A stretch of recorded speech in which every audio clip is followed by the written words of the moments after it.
Hey guys, welcome back to the channel. This is story about what if Minato and Kushina already know the future of Naruto Uzumaki. Before I start, please do support for more amazing content, and do consider to subscribe my channel and share my video to your friends and check out the description as well. Let's start the video. Naruto Uzumaki. It was a peaceful day in Konoha, the village hidden in the leaves. Many shinobis and kunoichis were out and about in the battlefield of the Third Great Shinobi War in the Elemental Continent, or out doing missions to show their village's strength. The war had been going on for quite some time. As the war continued and months turned into years, more and more heartaches kept crushing more families and lovers. This war was something that one specific shinobi wanted to end. The hatred and blood being shed was something that one man wanted to stop. He was a man who wanted peace around the world. Even in the battlefield, as he killed his enemies, he still felt pity and sadness for those whose blood was on his hands. He was a kind man, but would do everything in his power to help and protect those whom he held dear to his heart. This man was better known as Minato Namikaze, the last survivor of the Namikaze clan. Right at the moment, he was in his rare off day and was running a bit late to meet the most beautiful woman in all of the Elemental Continent. Not to mention the scariest when she's truly upset, Minato thought with a sweat drop, as he began to quicken his pace to the Ichiraku ramen stand. Once he reached the small restaurant stand, he carefully went inside to meet a slightly upset redhead beauty. Minato-kun, do you know how late you were for our date? Kushina asked with a twitched eye, as she crossed her arms underneath her perfectly shaped breasts. Minato scratched the back of his neck with a nervous laugh. Sorry, Kushina-chan. I had to tell Kakashi, Obito, and Rin that they didn't have any missions or training today. It took longer than I thought, Minato explained with a nervous grin. Kushina sighed, but gave her love a soft smile. Fine, I'll let it slide this time. You're lucky I like you too much to really kill you, Kushina teased. Minato smiled warmly. I'm luckier to get a date with the most beautiful woman in all the Elemental Continent, Minato said sincerely. Kushina blushed heavily like she used to when she grew her crush toward the blonde, who had rescued her from being kidnapped many years ago. Minato felt pride and warmth upon seeing his girlfriend's beautiful blush. He felt pretty stupid how oblivious he was of the Uzumaki princess's crush toward him when they were children, when he thought she was sick or had a fever. Taking the redhead beauty's soft hand, Minato led Kushina toward the stools to eat their delicious ramen and begin their date. But just as they were about to sit down, an unknown pure white light surrounded them and vanished from sight. Ah! I'm so bored! A cute and handsome wild, spiked black-haired boy moaned. His orange goggles were worn around his head to his eyes. Behind the bright orange lenses were two shining black eyes that showed youth and mischief even with his bored expression. He was known to be the Uchiha outcast, who easily shows his emotions and was not as stuck up as the rest of the Uchihas. He was better known as Obito Uchiha. We heard you the first time, Obito, a brunette beauty sighed. She was the only kunoichi and medic mean in her squad. Her chocolate brown hair swayed with the gentle breeze as the sun brought out a honey-color hue. Her hazel eyes showed exhaustion as she lay on the grass field with her Uchiha companion, who was covered in sweat from training. Her name was none other than Rin. Quit your whining, dope, a handsome silver-haired boy said monotonously. His eyes drooped in a bored fashion with a slight hardened edge to it. His black mask covered half of his handsome face. He was well known because of his famous father, the White Fang. He was the last of his clan because of his father's suicidal act. He was well known as Kakashi Hatake. Team! Obito shouted in annoyance. Just when he was about to assault the White Fang's son, an unexpected pure white light engulfed the three preteens. Their eyes widened and closed as they felt themselves being taken away to the unknown. A long spiked white-haired man along with his dirty blonde-haired woman teammate stopped. They both felt an unusual disturbance. The blonde's soft brown eyes looked toward her white-haired companion, only to see his serious expression that he had been wearing since the war began. Jiraiya, the blonde looked at him worriedly. The white-haired man, Jiraiya, grimaced. I know, he said. Just as the others, they were suddenly engulfed with the same white pure light which surprised the two future to be Sannin. They soon vanished to a different dimension with Jiraiya's student, Uzumaki Princess, and Team Minato. Everything is up to them now. For it will be their choices that will change the future for either the better or the worse. Oh. What the hell? That hurt? Are you alright, Kushina-chan? Oh. Why yeah, and would you get off me, Obito? Sorry. Jiraiya. I swear to Kami if you move one more inch with your filthy hands. Sorry, Haim. After some time untangling themselves, they all looked around wearily with tense muscles. It seems like it worked after all. Yup. See, told you it will. I never said it wouldn't. They all turned around to meet two unidentified people nearby. One was a small young boy wearing a black cloak with his hood up, not showing his true appearance. The other was a beautiful woman, but what shocked and surprised them were the 4 white wings on her back. She had long lavender hair that stopped at her mid-back, which was set into 2 layers. There was one thin braid to the side of her left cheek down to her collarbone. Her eyes were brightened silver with misted sky blue around the iris. Her skin was pale with a soft, golden hue, which made it peach skin with a slight tan to it. She instead wore a white baggy cloak, which hid her hourglass figure. Her feet slightly floated above the floor with a brightened and mystical staff in her right hand. Hello? The lavender-haired woman waved with a carefree smile. Who are you? Obito asked with suspicion edged in his voice. Should have seen that coming, the cloaked boy teasingly said to his companion, although with a slight worry vocal in his voice. Ah. Don't be so negative. Come on, you're supposed to be the optimistic one, the young woman pouted. Not when it comes to your crazy ideas. The cloaked boy grumbled with his arms crossed. Whatever. Just drop the hood down. They won't hurt you. They're not like those other stupid prejudiced humans, Setsu-chan, the young woman said warmly. Her young companion sighed and grumbled, fine, and took down his hood with the others watching curiously. Once the hood was down, they watched in shock as a pair of kitsune ears sprouted out where the boy's ears should be. His hair was identical to Minato's, but raven blue with red streaks. His skin was pale with a tint of creamy tan to it. He had wide, innocent red fox-slit eyes. On each side of his cheeks were 3 whiskered birthmarks. Behind him, he now revealed 3 raven blue foxtails with red tips on each tail. He looked at them with worried yet cold eyes. The first had been Minato, who looked at him warmly. May I ask why we are here? Minato asked, fully knowing the boy was weary and worried for their reactions. The others caught on and stayed quiet. Jiraiya looked at the young kid with a raised eyebrow. He almost looked like a younger Minato, but more weary, shy, guarded, and insecure. And most likely cold and untrusting toward humans, Jiraiya thought, knowing behind the untrusting wall around the kid toward humans. For humans always seem to fear the unknown, and those different from their own kind. The young woman smiled at the blonde jounin when she noticed her companion and brother relax upon the man's gaze. You are here because we, along with our mistress, wish to change the future that's about to come in the later years not far from your own. We're here to give you a chance to change the future for our favorite hero who will finally bring peace in your world, the young woman explained, as she brought out a huge book. Everyone's eyes widened in shock or disbelief. It is your choice to believe us or not, the young kid Setsu said. The young woman walked toward Minato and gave him the large book. Minato looked down at the book and read the title, Naruto's True Nindo. Let's go, Setsu-chan. Our work here is done, the young woman said, holding on to the demon's smaller hand. Setsu nodded. All right, Tsukitenshi, Setsu said. Covering their eyes, the two left as Tsukitenshi's staff glowed and her 4 wings wrapped around herself and Setsu. Once the light died, they all opened their eyes and noticed the 2 mysterious people were gone. The place was now surrounded in a nice and warm living room with comfortable couches and a fireplace nearby. Minato, Kushina, Jiraiya, Tsunade, Kakashi, Obito, and Rin looked at one another. What are we going to do? Rin asked, breaking the silence. Jiraiya narrowed his eyes. It's obvious. She's giving us a choice whether we read the future in our world and change it for the better, or give a no and take us back home, Jiraiya said. I say we read it, Obito shouted with a grin. Rin nodded in agreement with a smile of her own. How do we even know they're trustworthy? Kakashi asked with narrowed eyes. They're trustworthy enough, Kakashi.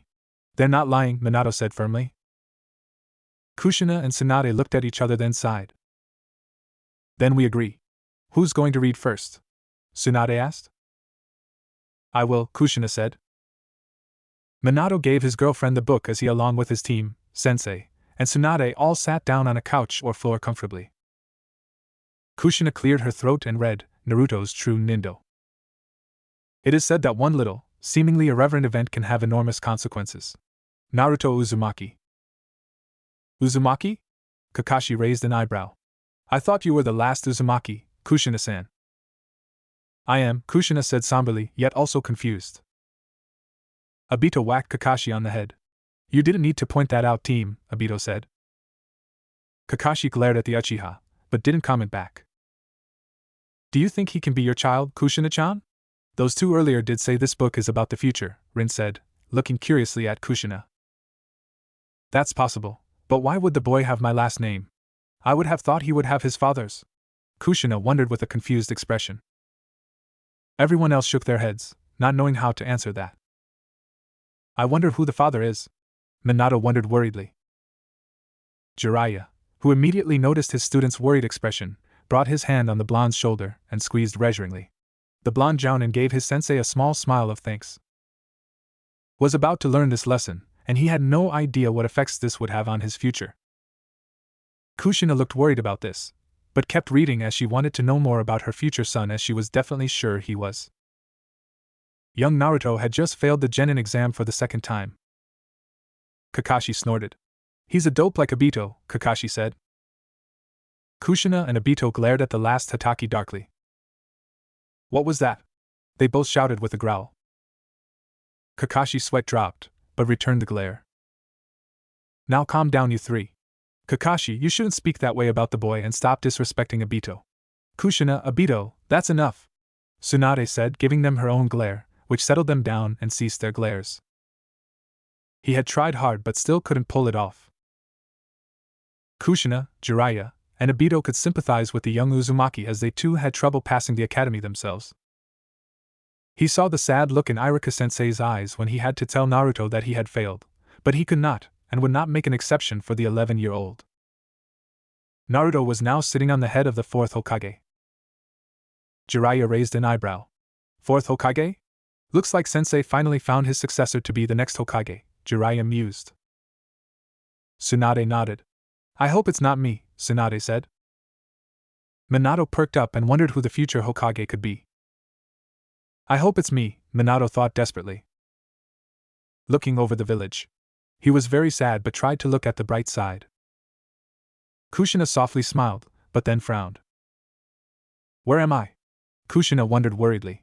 For she knew she would never leave her son this depressed, and tried to cheer him up. At least I won't have to be with ninja older than I am, he thought. However, he knew that if he failed one more time then he wouldn't even be paired with ninja his own age. He would be the only student to ever fail 3 consecutive times.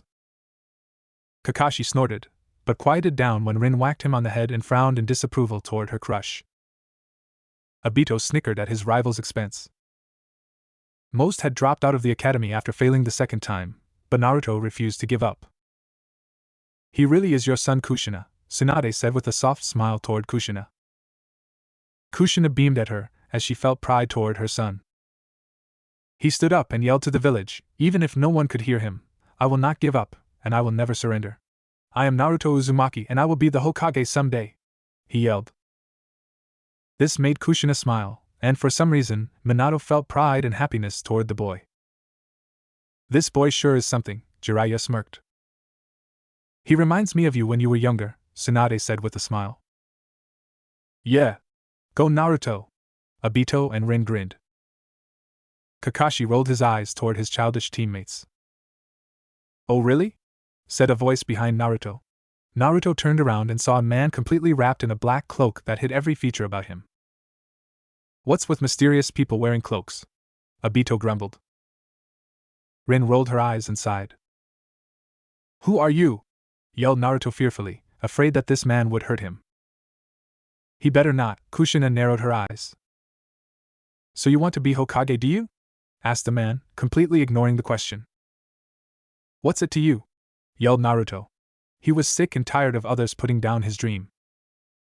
Jiraiya and Obito agreed with a nod.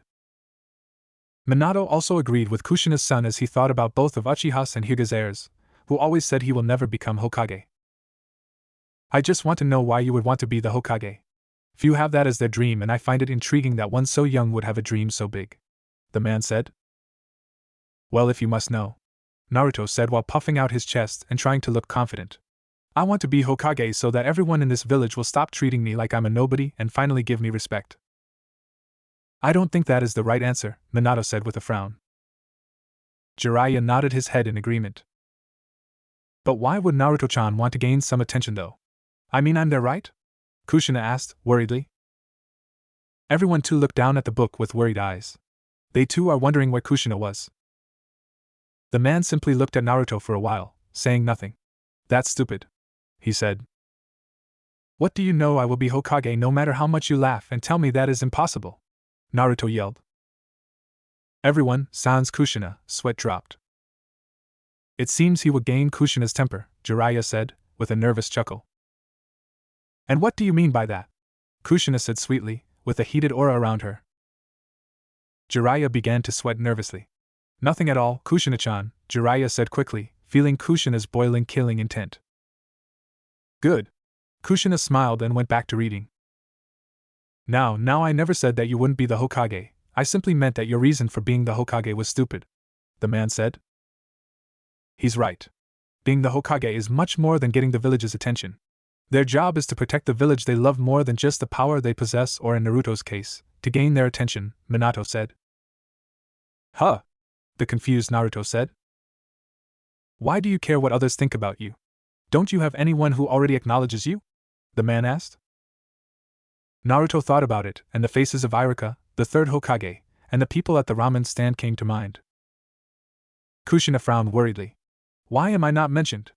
Kushina asked, as she bit her bottom lip. Everyone shook their heads with worried expressions, also wondering the exact same thing. Minato comforted Kushina, and himself, by wrapping his arm around her slender waist.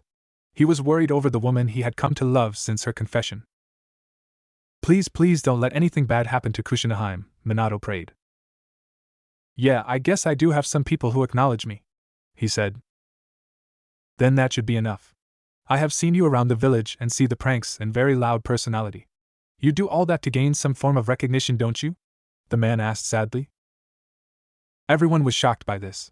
The boy was almost like a mixture of Minato, Kushina, Obito, and Jiraiya in some ways that worried them.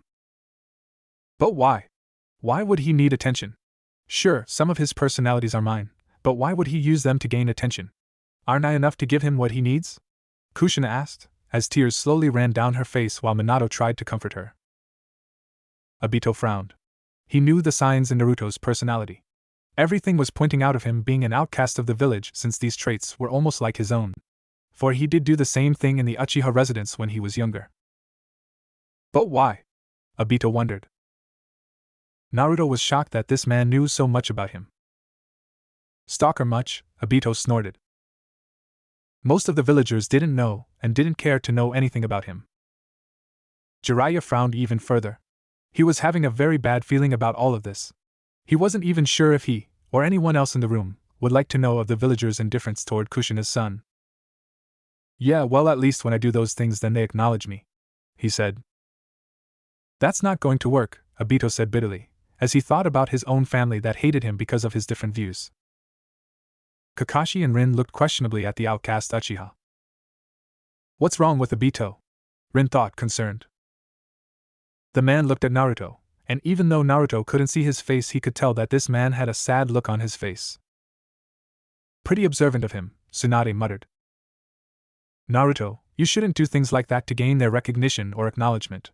It's meaningless, he said. He's right about that, Obito thought sadly, yet filled with bitterness and anger. What do you know? You have no idea what it's like to be looked at as if you are trash or some demon. You don't know what it's like to have people look at you as if you are nothing. Everyone was silent. What? What does he mean by being looked at like some demon? Kushin shouted angrily, her face flushed as the color of her red hair. What has Konoha become, treating my son like this? I can't believe this.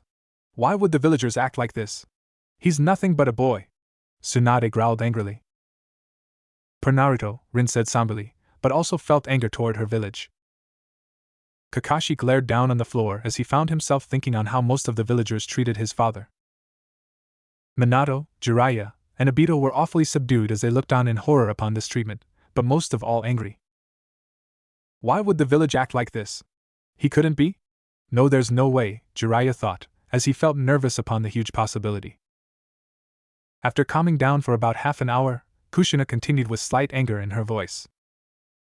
He yelled infuriated at the man for telling him that what he was doing was meaningless.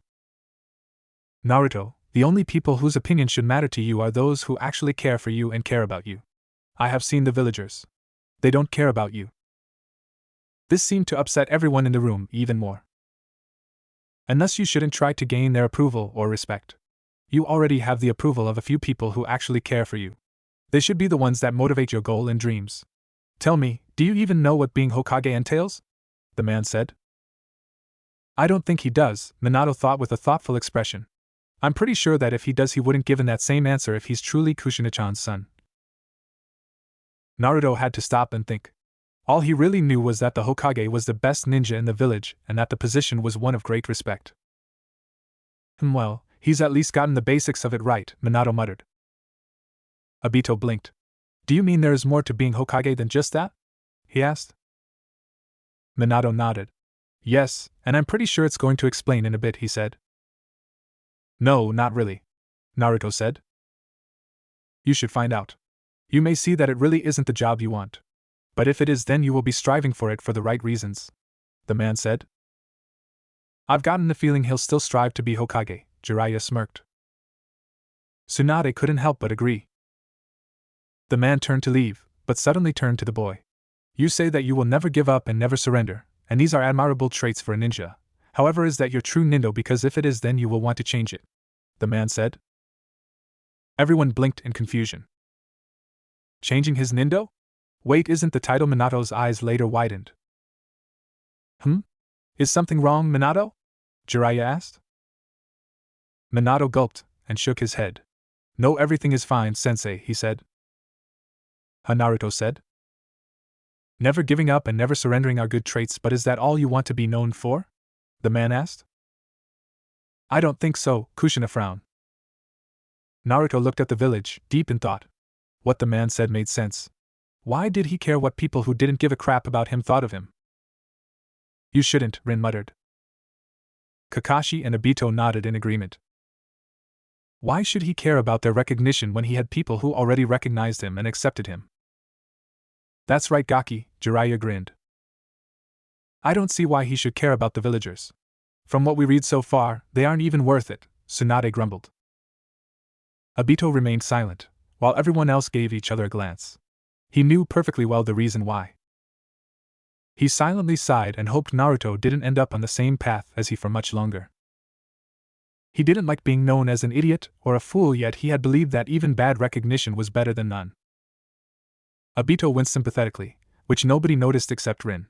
She was beginning to get worried over this. He had a lot to think about. He turned to the man. I think that I will see the old man now. Maybe I can find out more about what it truly means to be the Hokage, the boy said. Jiraiya narrowed his eyes. Old man? That's the nickname I used on sensei. Why would? He thought, who was starting to feel dread upon the upcoming future for this boy. And by the way, what's your name? Everyone blinked. That's right, the man never did introduce himself, Tsunade said. I am glad that what I said got through to you. Be the best you can be and don't worry about what anyone but the people who care about you says. If they are proud of you and you are proud of yourself, then that's all that matters. If the villagers change their attitude and decide to acknowledge you, then that's fine, but if they don't, then that's their choice, the man said. Not if I can say about it, Kushina muttered. Don't worry, Haim. There is a reason why we are reading this book. We first have to find out the reason for the village's hatred, Minato said soothingly, lightly squeezing her arm. Sensei's right, Kushina-chan, Rin reassured. Kushina smiled and said, thank you before continuing. Oh, and about my name, he said. Everyone leaned in curiously. Yeah? Naruto said. That is a secret, the man said as he suddenly disappeared. Everyone face faulted. What the F? Obito shouted. Obito! Tsunade smacked the Uchiha before he could finish cursing. Naruto was left dumbfounded. Obito grumbled in agreement. For a moment before he shook it off. He had a lot to think about, and he wanted to talk to the old man. Why would he want to talk to Hiraji-san? Minato wondered. Hiraji-san? Tsunade lifted an amused eyebrow. He meant sensei, Jiraiya answered. How do you know it's him that Naruto is talking about? He was mentioned earlier from the list of people who cared for the boy, Minato explained. What Naruto didn't know was that that single conversation with the mysterious man would have a large effect on the future. The third Hokage was relaxing from a long day of paperwork when Naruto walked in with a contemplative look on his face. Jiraiya and Minato narrowed their eyes suspiciously upon that last sentence. Something was wrong with it. It was read as if Hiruzen was still the Hokage at the moment. "Hello Naruto, is something bothering you?" the kind leader asked. "Leader?" Jiraiya thought, starting to get worried. "Isn't the fourth Hokage the leader of Konoha at the moment?" Minato thought as his eyes narrowed even further. "Hey old man," Naruto said while still looking as if in deep concentration. Team Minato and Tsunade snorted at the familiar nickname. "Is there something bothering you?" Sarutobi asked. "Old man, what does it mean to be Hokage?" asked the 11-year-old. Bet that surprised him, Jiraiya chuckled. Sarutobi was stunned. In all the time he had known Naruto, the child had never asked that question. "What makes you ask that, Naruto?" he asked. "I failed the genin exam for the second time today," he said. "You aren't giving up, are you?" asked the third with an expression that seemed to be equally sad as it was alarmed.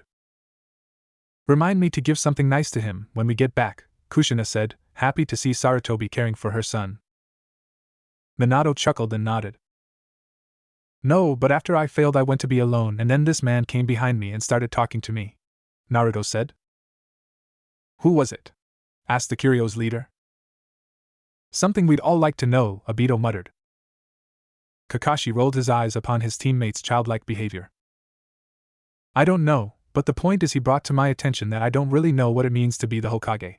He said that I should find out if it really something I want to do," Naruto stated. "When I told him that I wanted to be Hokage because it would give me respect and acknowledgement, he said that that wasn't a good reason to want to be Hokage." Sarutobi looked at Naruto and saw he really wanted a truthful answer. "He was right, Naruto," he said. Naruto was surprised. He had told the old man that that was his dream for a long time, and yet he had never criticized it. "Of course not. Old man Sarutobi-sensei was never one to be cruel to the people he cares about," Jiraiya said. "Not to mention that he would probably discourage the boy and lifelong dream," Tsunade added. "I never said anything before because I didn't want to destroy your only dream. Are you sure you want to know what it means to be the Hokage?" Sarutobi asked very seriously. "What I say may influence your decision." "I don't think it will," Minato thought. From what he gathered about the boy was that he was one who never cared about anything other than being with those he cared about. He knew that with the boy having few friends that cared for him, it would make Naruto more protective of them. These were traits of the Hokage. Not only that, but it seemed that the boy still cared and loved the village even after all that was done to him. "I want to know, Hokage-sama," Naruto said, looking at him with the same intensity and determination that he would soon be known for. "I want to know if the dream I am chasing is really what I want." "Fine, take a seat," Sarutobi said. After Naruto was seated, Sarutobi closed his eyes and seemed to concentrate. "I bet he is. Being a Hokage is an important job and Naruto needs to know all of the important details of being Hokage," Jiraiya said, and Minato nodded in agreement. "To be Hokage is not a job for the faint of heart, or those who are not completely dedicated to the job. Everything that transpires in the village is somehow affected by you. Every business, merchant, food vendor, and civilian falls under your jurisdiction. Most of the time you will be doing paperwork." At this, Jiraiya, Minato, and Tsunade winced, then shivered upon those horrid words, much to everyone else's amusement. "That relates to these sorts of things. Every decision you make does not just affect you, it affects everyone in this village," the old man said as he rose from his chair. Wow, Obito and Rin blinked. "That's a huge responsibility," Kakashi said with his eyes widening. Kushina nodded, also surprised. She never learned the full details about becoming the Hokage. She never knew how heavy the burden was for each death from every war the Hokage was holding. Not only in the battlefield or missions, but also from inside the village. "And you want to have that job?" Obito looked at his sensei with wide, shocked, and awe eyes. Minato nodded with familiar-looking grin. "Minato has always been a nutcase," Tsunade said, rolling her eyes. "Hey!" Minato pouted, while everyone else laughed. "Then there is the military. You are in command of every ninja in this village. They all must obey you and they will all follow your orders. You will be sending them on missions and you will need to know what team specializes in what area as well as what team is better prepared for the mission. You need to know the strengths and weaknesses of every team as you will control how teams are made. This is very important, Naruto, because all of their lives rest on your shoulders. If you mess up and send the wrong team in the wrong situation, then good men and women will die because of your foul-up. You may have to order some ninja on missions that you know are more like suicides missions if it is necessary. You will eventually mess up and the deaths of your comrades will be on your hands, and even then you must persevere and not let the loss of life keep you from leading the village," the old man said. Obito felt like he was going to faint after hearing the entire speech. He still couldn't believe that his sensei would want this heavy job in the future. Well, he thought. Sensei had always loved Konoha and would do anything to protect our home. I know for a fact that he would give up his life to save them all, especially now with the war going on. That's a lot of pressure, Kushina muttered, with widened eyes. Yes it is, Jiraiya and Tsunade nodded and were paling at the thought of having that job. No free time whatsoever. Minato merely smiled. He knew it was an important job with a lot of responsibility, but he didn't care. He loved his home and like Kushina's son, he would do anything to protect them. Naruto looked at the Hokage. Jiraiya narrowed his eyes. Again. Why is this book keep reading as if Sarutobi-sensei is still the Hokage at that time period when they should have the Yondaime having that title? Shouldn't it say ex-Hokage? What's going on? He thought nervously. And he saw pain in his eyes and knew that the old man had seen and made his share of mistakes, and was still paying for them today. Everyone bowed their heads at the sentence. They all knew the cause of this was because of the Third Shinobi War back home. War was an unpredictable thing and caused so much death and hatred that Jiraiya knew far too well. Come here, Naruto, Sarutobi said as he went to the window. When Naruto had joined him, he asked, What do you see? Obito raised a brow. Why is he asking Naruto that? He asked. You'll see, Minato said with a chuckle. Naruto looked out the window as he saw the everyday life in the village.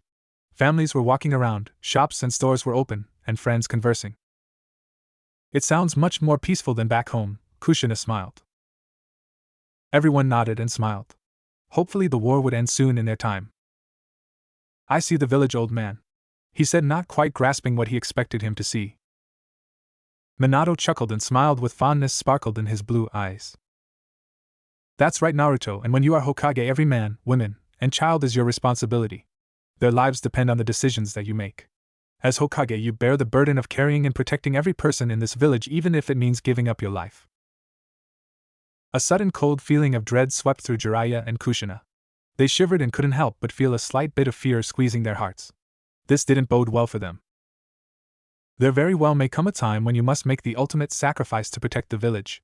You are the guiding light for the village, and everyone will look to you for guidance and leadership. To view everyone under you as precious, to place their lives on your shoulders, to protect them with your life, that is what it means to be Hokage, Sarutobi said. Team Minato looked at their sensei in awe. To think that this was what Minato wanted and knew what's at stake made them look at their sensei in a whole new light. Tsunade sighed. Many times she wondered how her grandfather and granduncle could do the job. She knew that the main reason was their love for Konoha. It was a job her long-departed brother and boyfriend had wanted. And hopefully Dan would break this stupid curse, Tsunade thought, as she held her grandfather's necklace with a tightened fist. Naruto looked at him with awe. He never knew that being the Hokage was such a responsibility. After hearing what the old man said, he felt ashamed of how he always yelled that he would be the Hokage when he didn't have any idea what it entailed. Minato smiled softly. He knew the boy wasn't at fault, for he was still young. He could see that Naruto held the will of fire and heart to become the future Hokage once he gets at the right age. The man was right. To be the Hokage for the simple reasons of wanting respect and acknowledgement was selfish, and was a disgrace to the Hokage who had come and died for this village. Then that is what I will do, Naruto said. What do you mean, Naruto? Asked the third. I will be Hokage, but for the right reasons. Another thing the man told me was that I shouldn't strive to gain the acceptance of those who hate me for no reason. As long as I am acknowledged by those who truly know and care about me, then that is all I need, Naruto said with conviction in his voice. Good. I am so proud of you, Naruto-chan. Kushina smiled proudly. I know you do know that you're talking to a book, right? Jiraiya asked cadiously. Kushina blushed in embarrassment. Not wanting to humiliate herself further, much to Minato's amusement and adoration, she quickly went back to reading. That is very good advice, Naruto. If those fools don't accept you and don't make the effort to understand you, then you shouldn't worry about the acceptance, or their acknowledgement, Sarutobi said. Everyone nodded in agreement. Yeah, I will be Hokage to protect this village. I may not be accepted, but I will protect those that are precious to me with my life, Naruto said. Jiraiya's eyes slightly widened at the familiar phrase. His eyes' subtlety looked toward his student. Minato had said almost the same thing. Could he be? He thought with a thoughtful expression. Sarutobi looked at the determined look in Naruto's face and swore that he saw an image of the fourth behind him. Jiraiya, Minato, and Tsunade sat up in attention. Their eyes widened a line and wondered what that could mean. The only one of the three seemed to be close to the truth was Jiraiya, but wasn't quite sure. There was no description of the boy's appearance, so he wasn't sure if he's right. Are you sure, Naruto? It will be a lot of hard work, Sarutobi warned. I am sure. I will defend and protect everyone that is precious to me because that is my ninja way, Naruto said. Just as the title has implied, Minato thought. Even after all the villagers treated the boy, he's still willing to protect the village, Tsunade said in disbelief. I'm surprised he didn't end up hating the village, Kakashi muttered. Obito flinched at that. He knew that Naruto could never hate Konoha since it was still his home. Not to mention he still had people who cared for him, he thought as he depressingly thought of his lonely days before being genin with his sensei and teammates. Well, if you need anything then you can tell me, Sarutobi said kindly. Thanks, old man, I need to do some thinking now, Naruto said as he left. Naruto walked down the streets completely ignoring the looks from the villagers. Kushina growled at this and muttered angrily about how badly the villagers were treating her son. Whereas before he simply pretended to ignore the looks while silently pondering their meaning, he now recognized them but simply didn't care what they meant. If these people didn't want to even give him a chance, then he wouldn't concern himself with their opinions. He returned to the Hokage mountain and sat in deep contemplation for a while. He knew that to become Hokage then there were some things that he would have to change about himself. Jiraiya mentally nodded. Good. He best list off the things he needs to know and change in order to reach his goal, he thought. He first of all had to become a shinobi, and a competent one at that. No one would follow an idiot into battle. He also needed to control his temper. Everyone but Kushina snorted at that. Good luck with that, Obito muttered silently, out of Kushina's range. Kushina pouted at the silent amusement everyone was having. I don't have that much of a temper, Kushina grumbled. No one would want an impulsive leader ruled by his emotion either. Minato sighed. He knew exactly what Naruto was talking about. It was the most difficult thing to be Hokage. It's not necessarily bad, but too much of his emotions could get many killed. His skills sucked. He couldn't do a simple clone. Jiraiya frowned. Kushina, didn't you have that similar problem? He asked toward the redhead Uzumaki. Yes, but that is only because I have no control over my somewhat large chakra reserves, Kushina said with a nod. Then Naruto will have that same problem, Minato said. But Kushinaheim should have given him the training to control his chakra, wouldn't she? So why is that a problem? Everyone was silent. They had no way of answering those questions and were beginning to get worried. His taijutsu was shaky at best, and his ninjutsu was non-existent. Okay, I could see where you are going at, Minato. Kushina would have trained him at the most best skills of taijutsu and some simple ninjutsu, Tsunade said with a grimace. Man, I have a lot to work on if I want to be a ninja then Hokage, Naruto thought. Oh well, if it was easy then anyone could do it, Naruto said to himself as he headed home. Starting tomorrow he was a whole new shinobi. Kushina smiled with pride for her future son. I'm sure he'll do fine, Tsunade said with a soft smile. Kushina nodded in agreement. I sure hope so, Obito thought. Unbeknownst to Naruto, the man from earlier was watching him and heard what he said. I think it's official, Naruto has a stalker, Obito shouted hysterically, much to Minato's amusement. Rin hit the back of the Uchiha's head to stop him from doing anything crazy. Hey! That hurt, Rin-chan, Obito whined with a pout. Kakashi and Rin rolled their eyes, which annoyed their teammate as the adults chuckled. So he took my advice, Naruto Uzumaki. I have a feeling that things are going to be very interesting from now on, he said with a smile as he vanished into the night. And that's the end of the chapter, Kushina said with a sigh. Everyone grew quiet for a while, till Jiraiya finally broke the silence. Well, that's not what I expected, Jiraiya said. Everyone nodded in agreement. Yes, but there are some facts and background we haven't been given in this book that I really want to know, Minato said with a frown. There was a lot that the book hasn't mentioned, Kakashi nodded. Tsunade sighed. Well, I'm pretty sure the book will mention them pretty soon, she said. Who's going to read next? Obito asked as he slightly bounced from his seat. I will, Minato said, and Kushina gave him the book. Chapter 2, Minato began. Naruto woke up refreshed. Okay, time to become a better ninja. All I have to do is improve my taijutsu, work on my ninjutsu, learn at least one genjutsu, learn to create a clone, learn to better control my emotions, and pretty much change everything about me, he said, becoming more annoyed toward the end of his statement. I could imagine, Obito muttered. That's a lot to change and learn. How is he going to do this without supervision? Tsunade wondered aloud. How am I supposed to do that? He wondered. The library made it very clear that he wasn't welcome, and no one would be able to help him. Everyone scowled at the reminder of the villagers' behavior toward the boy. That is ridiculous. How is he going to learn? Kushina glared at the book, making Minato slightly nervous. Jiraiya frowned, as he tried to find multiple possibilities for most of Konoha's hatred toward the boy, while Tsunade making a list of ways to hurt those who weren't treating the boy right. Iruka wouldn't play favorites, Ayam and Tucci didn't know anything about being a ninja, and the old man certainly couldn't drop what he was doing and train him. What are you doing, Obito? Rin asked curiously toward the young Uchiha, who suddenly brought out a scroll, pen, and ink. I'm writing down a list of people whom seem to care for Naruto. I think I might know this Iruka person that Naruto keeps mentioning about, Obito answered, simply. He was quickly writing down the third Hokage, Iruka, and the Ichiraku ramen stand and those who worked there. He knew the old man from the ramen stand quite well enough, along with his young daughter.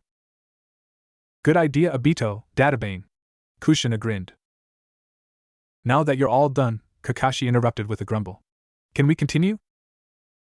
Obito and Kushina grinned sheepishly at him, much everyone else's amusement. I guess I'll see the old man and see what he can do to help, he thought, and he got dressed and left his apartment. Where in Kami-sama's name am I? Kushina thought, worried. As Naruto walked toward the tower, he was once again greeted with the same hateful and cold glares as before, but like last night he refused to even acknowledge the people. They didn't want to acknowledge him, so he would return the treatment. Good. Everyone muttered with gritted teeth. They were all miffed and annoyed with Konoha enough as it was. Naruto entered the Hokage's tower and ran into a strange female. She had purple hair in a bun, a trench coat that went to her ankles, a fishnet shirt that left little to the imagination, a tan skirt, and shin guards. By the end of the paragraph, Jiraiya was practically drooling with a perverted grin, which made Tsunade twitch and immediately punch him to the floor. Get your head out of the gutter, you pervert! Tsunade growled. Minato, Kushina, Obito, and Rin sniggered upon the Toad Senin's predicament. Kakashi merely rolled his eyes. Oh. That hurt, Haim-chan. Jiraiya whined, but thought, besides, that woman kind of reminds me of Orochimaru's student. What with his student being one of the very few people in the village having purple hair, not to mention having it tied up in a bun and all. I wonder if this is her. Watch where you're going, you brat, she said. Well, Kushina scowled. Isn't that rude much? Naruto's first reaction was to yell back. Like Kushina, everyone, sans Kushina, thought with deadpan expressions. But he was trying to rein in his emotions. When he didn't say anything but continued walking, the female ninja grabbed him. Hey, Tebane! Kushina glared with outrage and concern for her son. Hey, I'm talking to you! She yelled. And you are? Naruto asked. I don't have to introduce myself to someone like you, she stated. Kushina silently fumed at this, but when Minato brought his arm around her waist, she slowly calmed down, much to Obito's relief since he was the one closest to her.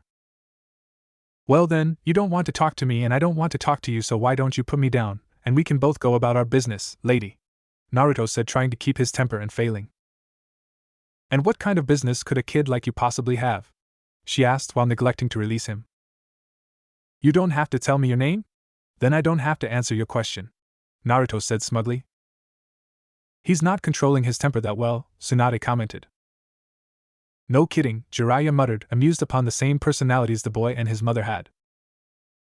Minato merely chuckled. Why, you little? Is there a problem here? Asked Sarutobi, cutting in before the situation escalated. Minato and Kushina snorted, knowing full well he had done that many times between Orochimaru and Jiraiya or Tsunade and Jiraiya. No, Hokage-sama, Anko said, releasing Naruto. Anko? Obito, Rin, and even Kakashi shouted in shock. I didn't think she would change that much in the future, Rin said, blinking her eyes. Except for the hair, Obito and Kakashi muttered. Jiraiya chuckled, having already guessed. So I was right. She is Orochimaru's student. Still, he narrowed his eyes. The title Anko used towards sensei. Why is everyone still referring the old man as the Hokage? What happened to the fourth? Well, that's good. Naruto, did you need something? He asked. Yeah, before this crazy woman grabbed me while I was coming to talk to you, he said. Who are you calling crazy? She yelled. Enough, Sarutobi said. Anko, you are dismissed. Naruto, come into my office and tell me what's on your mind. Whatever, I better not see you again, you brat, she said to Naruto. Whatever, crazy lady, Naruto said. As they entered his office, Sarutobi looked at Naruto with disappointment. Knew it, Jiraiya, Minato, and Tsunade said. What do you mean? Rin asked, confused, along with Obito, Kakashi, and Kushina. Obviously, Sensei expected Naruto to act more mature over the situation with Anko. He didn't act calm or control his emotions, Jiraiya answered. Basically, he wasn't acting how a Hokage would act given the situation at hand, Tsunade explained further. A Hokage or even a shinobi shouldn't allow their emotions to overrule them. They have to be level-headed and calm about it, or they will be blinded to what's at stake, Minato said. Basically, you mean Obito, Kakashi said in a bored tone. GH. Obito glared at his rival. What's that supposed to mean? Rin sighed upon the familiar glaring contest between the boys. Although, she had to admit that Kakashi shouldn't say something like that to Obito. That was completely uncalled for, Kakashi, Minato frowned at his student. Kakashi turned around, trying to block out the disappointment from his own teacher. Obito glared at Kakashi, then back down on the floor, but held more sadness in his warm black eyes. I am disappointed in you, Naruto, he said. What? Why? He asked. The last thing he wanted to do was lose the respect of those that cared for him. You could have handled the situation better. I know that Anko is a little extreme, but you shouldn't have riled her up or called her crazy, the old leader said. She called me brat, Naruto said, looking away with a pout. That doesn't mean that you should lose your temper like that, Minato muttered, with a scolded tone. Yes, she did, but did that make it necessary to retaliate? If you are going to be a good ninja and a good leader, you must learn to control your emotions better, the Hokage said. If you are on mission and your opponent taunts you, do you fall for it and possibly die? Or do you control yourself and think clearly? He said.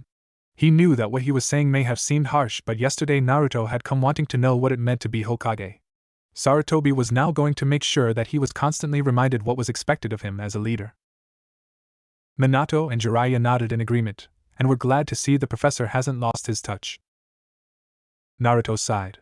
He knew that controlling his emotions was important, but he didn't know how to start. Kushina could sympathize with her son. It took quite a while till she was finally able to control her own emotions, since it was really important for her missions, especially with the war going on. I know that, old man, and I'm trying to control myself, he said dejectedly.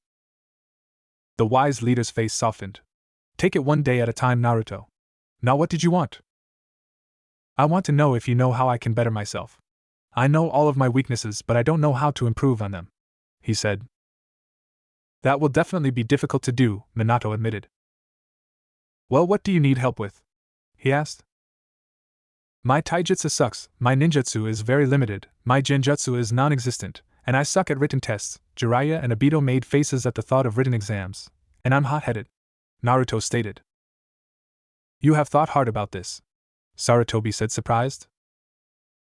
Naruto had a sad look on his face. I never used to think that hard about things. What? Why? Obito suddenly asked. Everyone frowned, confused just as much as the Uchiha. Why is that? He asked.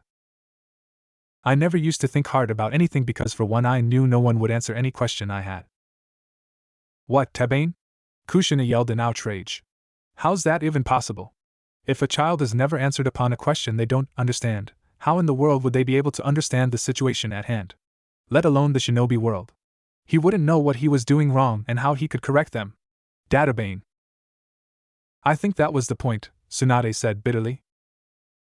Minato sighed. Everything was getting more complicated, confusing, and not to mention depressing as they read more about Kushina's son's life in the future. He was definitely not looking forward when this happened in the future and witnessed it at first hand. And two, if I thought about it for too long, then I'd start to wonder why the villagers hate me and become upset. That's why I decided that if I didn't understand something, then I would just disregard it. But as a leader and a ninja, I have to think things through, especially if I don't understand it. If I have to make a decision on a topic I didn't understand, I can't very well ignore the topic and rush a decision. I have to think things through, Naruto said. Sarutobi sighed. He knew that Naruto had it hard and knew that it wouldn't get better for a while. What? Minato blinked then frowned. What's that supposed to mean? Well, I can't help you that much, Naruto. I don't have the time to train you, and it wouldn't really be fair either. I can, however, allow you to go to the library and check out any scroll you want. If they try to give you trouble, just tell them that I sent you, he said with an edge in his voice. He didn't like what the villagers did to Naruto, and he would take action if need be. Kushina nodded in approval. Remind me to get something nice for him when we get back, she told Minato, who nodded with chuckle upon her cute, determined expression. Thanks, old man, Naruto said as he started to walk away. Well, I knew that was coming. What should I do now? He thought. Guess I'll get something to eat then head to the library, he told himself. As Naruto headed to the ramen stand, he saw the lady from before. What was her name again? Oh right, it was Anko, he thought. He was about to leave it at that. Good, Kushina, Tsunade, and Rin muttered in agreement. Jiraiya, Kakashi, and Obito rolled their eyes, except for Minato, who knew well enough that wasn't a smart move. Just as he had expected, the three were all smacked at the back of their heads from the three women. He quickly decided to continue before the guys would say something stupid to the annoyed women in the room, and continue on his way until he realized that the villagers were looking at her the same way they looked at him. This immediately caught everyone's attention. What? But why? Obito asked with a slight edge of anger hidden in his voice, which surprised Rin. What she didn't know was that Obito knew Anko long ago before they were separated because of various reasons, such as her sensei, Orochimaru, getting in the way. He hadn't seen her for a long time since she became Orochimaru's apprentice, and whenever he did, he's gotten a chilling feeling that she hadn't recognized him at all. This concerned him, because even though she could get really crazy at times, she was his first and best friend. In fact, Anko had been the first who accepted him for being himself, not as a stuck-up Uchiha, an outcast from his clan, or the class clown. The thought of her not remembering him scared and hurt him deeply since she was like a sister to him. Then there were the villagers, who, for some reason, were looking at her with hateful looks like Kushina's son, which upset him greatly. But why? Anko-chan had never deserved to be treated like that, Obito thought, clenched his fist with narrowed eyes. Jiraiya narrowed his eyes with suspicion. Obito's right with that reaction. Why would the villagers look at Anko with hateful expressions when she is in fact Orochimaru's apprentice? He thought, worried. He saw them whispering behind her back and glaring at her with hate and distrust. What intrigued Naruto even more was that she seemed to sense what was going on around her but didn't seem to care. While the glares used to make him feel bad, she didn't look as if they hurt her at all. Obito, who had been glaring at the book and getting more upset by his friend's mistreatment, couldn't hold back the soft smile curving his lips. He knew his friend had always been strong and never one to care what others thought about her. She cared more about her friends, and family's opinion than total strangers. Rin bit her bottom lip upon the soft smile on Obito's face. She couldn't help but wonder what was going on between Anko and Obito. What she couldn't understand was the painful feeling in her chest at the thought of them being together. Snap out of it, Rin, she thought, shaking her head. You like Kakashi-kun? Not Obito. Why is Orochimaru's student being treated like this? I would have thought she would be treated much better than that, Tsunade frowned. Jiraiya shook his head, also confused. Naruto followed her, discreetly, to see if he could talk to her. Obito went sympathetically toward Naruto. He's gotten the feeling now wasn't the time to talk to Anko if she was upset at the moment, which he knew for a fact that she was. He knew her too well not to know what she was going to feel after Naruto's insult. Anko had entered the dango shop in a bad mood. Knew it, Obito thought, winced and paled as he thought back the time he truly upsetted her and tried to talk to her. He subconsciously clutched onto his right arm, which she practically broke. She couldn't get over how that brat disrespected her earlier. I'd better not see him again for a long time, she thought. She was short on money, so she only ordered a few sticks of dango. Obito gasped in astonishment. What? Kakashi asked, frowning from another interruption again.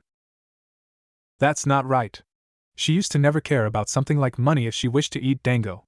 Obito shouted with widened eyes and his mouth dropping down the floor. He looked at the book with a freaked-out expression. How is that so astonishing? Rin asked, curious and slightly saddened for some reason.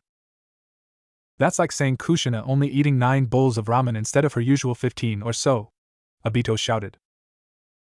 Everyone, sans Kushina, widened their eyes and paled at the example. Hey! I'm not that bad, Kushina pouted, especially when everyone else looked at her in disbelief. But was surprised when the waiter brought more than she ordered.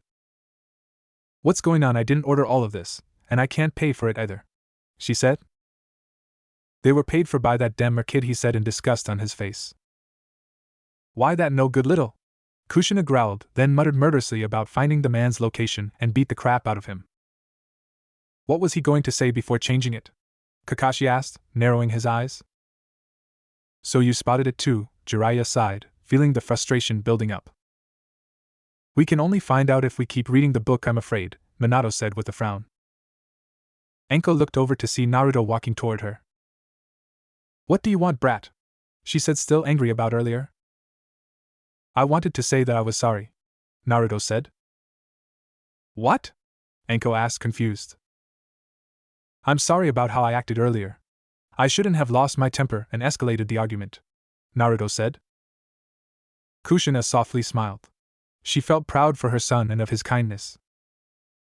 Enko, as a rule, didn't apologize.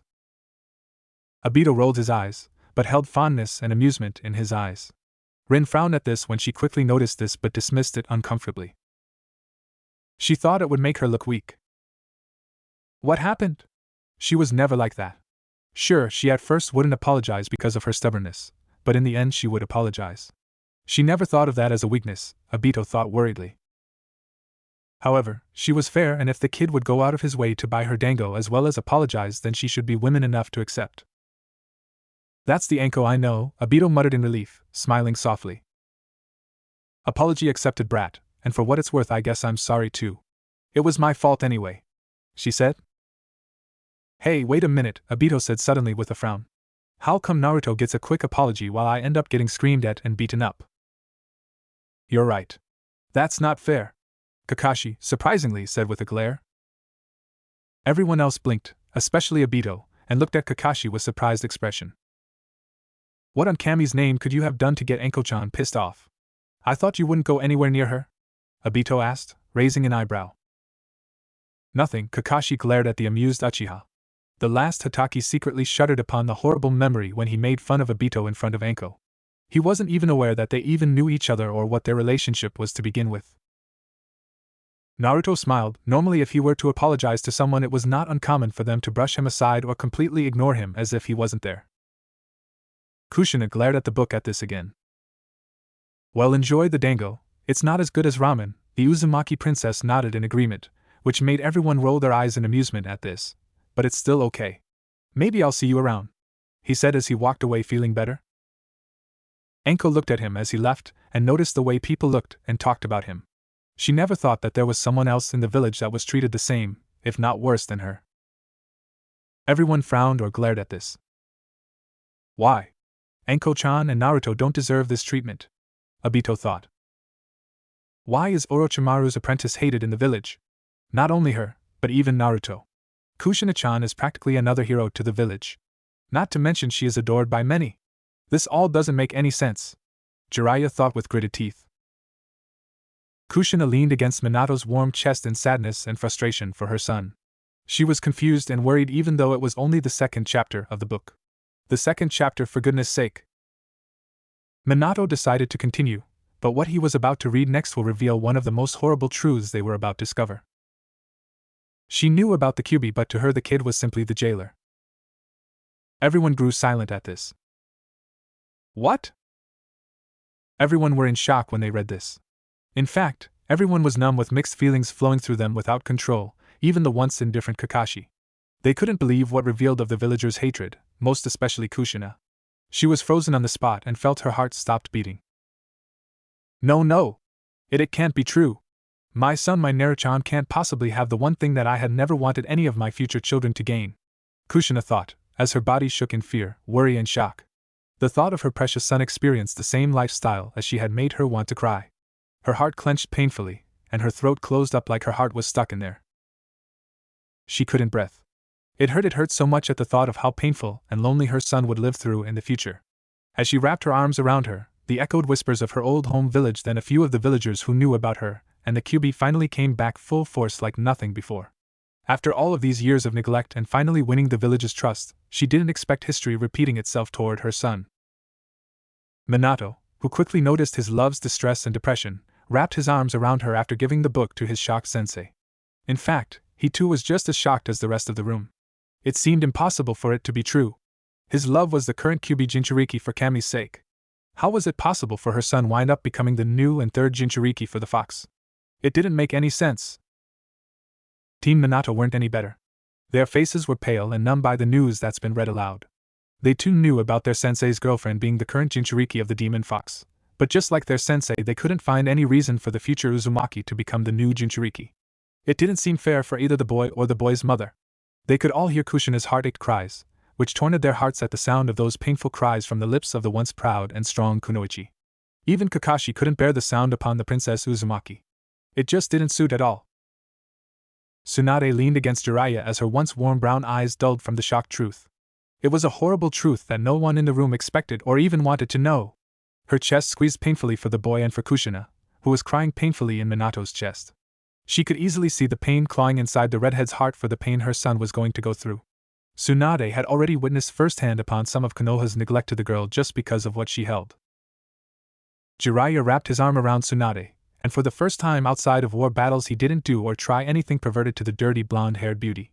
He too couldn't believe what they all heard and found everything making sense, but at the same time this just brought more questions than answers. He knew that they couldn't stop reading as much as they all didn't want to, and the pain would soon come again. They didn't have a choice. They were reading this for a reason after all, and this revelation may be one of them. We have to continue reading this. We can't stop now if we wanted to know more. There is a reason that girl and boy had given us this book for a reason. We can change everything that goes on in this book, Jiraiya said firmly, so there wouldn't be any room for any arguments. Hesitantly, they all nodded with Kushina still firmly in Minato's chest for comfort. As much as the truth hurt, Kushina made herself listen and give herself hope to change her son's painful path as a Jinchuriki. After finding the place where they left off, Jiraiya continued. Many thought of him as a demon in human form, but she knew better. She knew from personal experience what a demon in human form was like, and the kid was nothing like that. Obito couldn't help but smile proudly for his friend, then frowned soon after. What does she mean she knows a demon in human form? He wondered, and began to worry for his friend's future that was about to come. She continued to eat as she thought more about the strange kid. Naruto Uzumaki, you're nothing like what I've heard, she thought. The next day, Naruto lay on the training ground panting. He had gone to the library and checked out almost every scroll on taijutsu that he could. He knew that he had to start somewhere on improving himself, and so he chose to work on his taijutsu. He wasn't allowed to look at ninjutsu or genjutsu scrolls as you had to be a ninja to read them. He had looked at every style of fighting they had but couldn't seem to find the style that best suited him. They all felt wrong somehow, like they weren't the right ones for him. Man, what am I going to do? He thought. Suddenly he saw two kunai coming at him. He hurriedly moved out of the way. Wait. What? Is he okay? Kushina asked, worried. Her eyes widened in fear and concern for her future son. Minato squeezed comfortably. Don't worry so much, Kushina-heim. He's fine. He dodged them before they could hit them, he said soothingly, which calmed her down and leaned against her love's warm chest. Who's there? He said. Nice reflexes, brat, Anko said as she came into view. Anko! Obito groaned at his friend's stupid approach. Why did you do that? He yelled. Let me guess, that apology yesterday was a trick, wasn't it? You wanted me to let my guard down, he said angrily. Kushina grimaced upon the same thoughts his son was thinking like she had many years ago.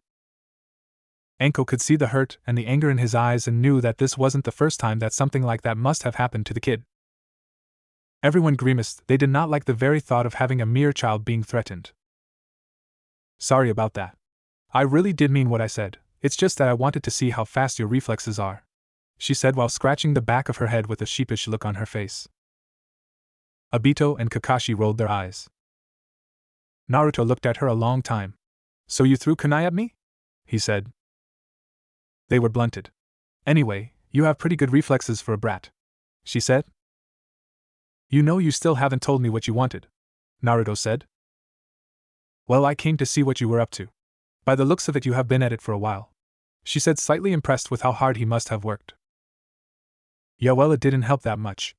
I still can't find the right style of taijutsu, and I have no way to improve my ninjutsu or genjutsu, he said. Well, how about this? I'll help you for a price, Anko said. Why do you want to help me? Naruto asked suspiciously. Anko looked at him for a while as if she couldn't think of the reason either. Everyone's sweat dropped, then Obito snorted. Leave it to Anko to take action without reason. I guess it's because I see how the villagers treat you and you remind me a lot about myself, she said. I lost my parents when I was young and was alone until someone took me under their wing. I was happy until something happened.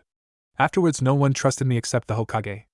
I guess I want to help you like I wanted someone to help me when I was younger, she said with a furlong look in her eyes. Obito bowed his head.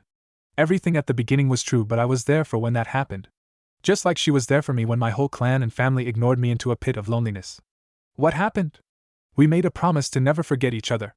What made you forget about me, Anko-chan? He wondered and felt the sadness overwhelming inside him. The thought just hurt him deeply since Anko had become more like his sister over the years they'd been together. Naruto looked at her to see if she was just pulling a prank on him. It wouldn't be the first time that someone said they wanted to help him only to take advantage of him later. He couldn't find any hint of duplicity in her face, so he decided to accept. However, he wouldn't take things at face value anymore and would be on the lookout for any hint that she was setting him up just to bring him down. Help how and what's the price? He asked. Anko let out a sigh of relief. She wasn't good at opening up and was grateful that he accepted her help. At least he has someone willing to help him, nay, Haim-chan, Minato said, grinning down at his less distressed girlfriend. Kushina nodded and smiled. Well, you say that you can't find the right taijutsu style for you, so let's start there. Come at me with everything you've got and I'll see if I can help you improve. Oh, and don't worry about the price right now, I'll collect later, she said. Naruto agreed and ran toward her. What neither of them noticed was a lone figure dressed in a black robe watching them from a tree in the distance. Obito blinked. Is that the same guy who talked to Naruto at the beginning of the first chapter? He asked, with a deadpan expression. Everyone's sweat dropped. Probably, Jiraiya muttered. It seems like you're not the only Uzumaki who has a stalker, Haim-chan, Minato sniggered, despite the earlier tension hovered over everyone. Kushina blushed, then playfully scowled at her boyfriend, while everyone laughed in amusement upon the remembrance of Kushina's stalkers. After the spar, Naruto was on the ground breathing hard. Anko had barely broken a sweat. He had come at her with almost every style of taijutsu there was. She was very impressed that he could get so many of them down so quickly. You impress me, kid. She said you have a pretty good grasp of a lot of styles, but none of them are perfect by a long shot. Heck, you can't even be considered proficient. You know what they say, a jack of all trades but a master of none. You need to find one style that best suits you and master it, she said. I know that, he said, panting. But I can't find the style that best suits me. What about the style you were using? It was the serpent style, right? Jiraiya and Obito both frowned as they both knew where she had gotten the style from. Yes, it was, but I can already tell that it isn't the right style for you. The serpent style relies heavily on one's flexibility, and it mainly consists on the ability to strike fast and quick, she said. Sorry, but I don't know of a style that best suits you. Naruto looked at the ground in defeat.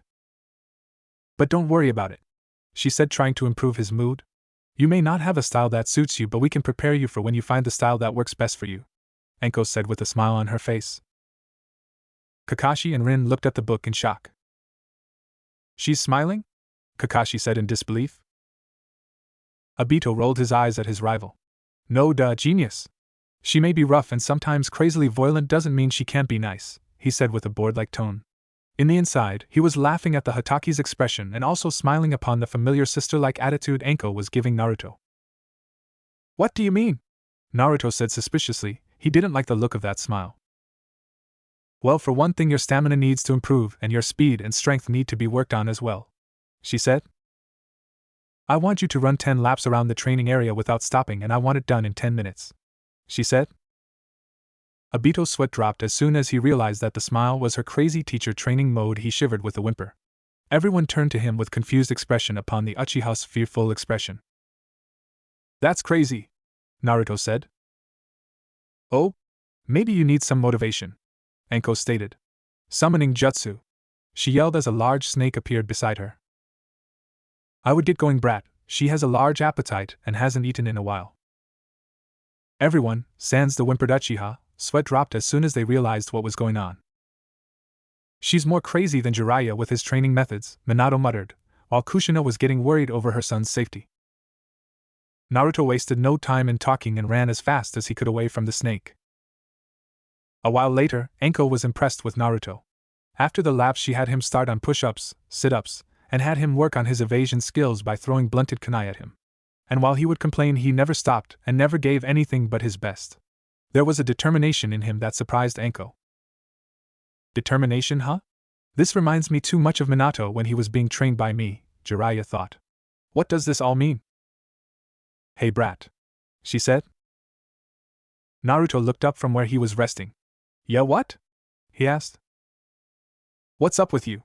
The word around the village is that you take nothing seriously, you pull pranks all the time and you suck as a ninja. Yet you do everything I tell you and you do it very well. What drives you? Why do you get up every time you fall and keep at it? She asked. I need to become stronger, Naruto said. My goal is to be the Hokage, and that is going to take a lot of work. I can't stop, give up or quit because the Hokage can never do those things either if he is going to protect everyone in the village, he said to her. Why do you want to be the Hokage so badly anyway? She asked, curious of his answer. Anyone with ears knew that the kid wanted to be Hokage, but very few knew or cared why. It used to be because I wanted acknowledgement and to be respected.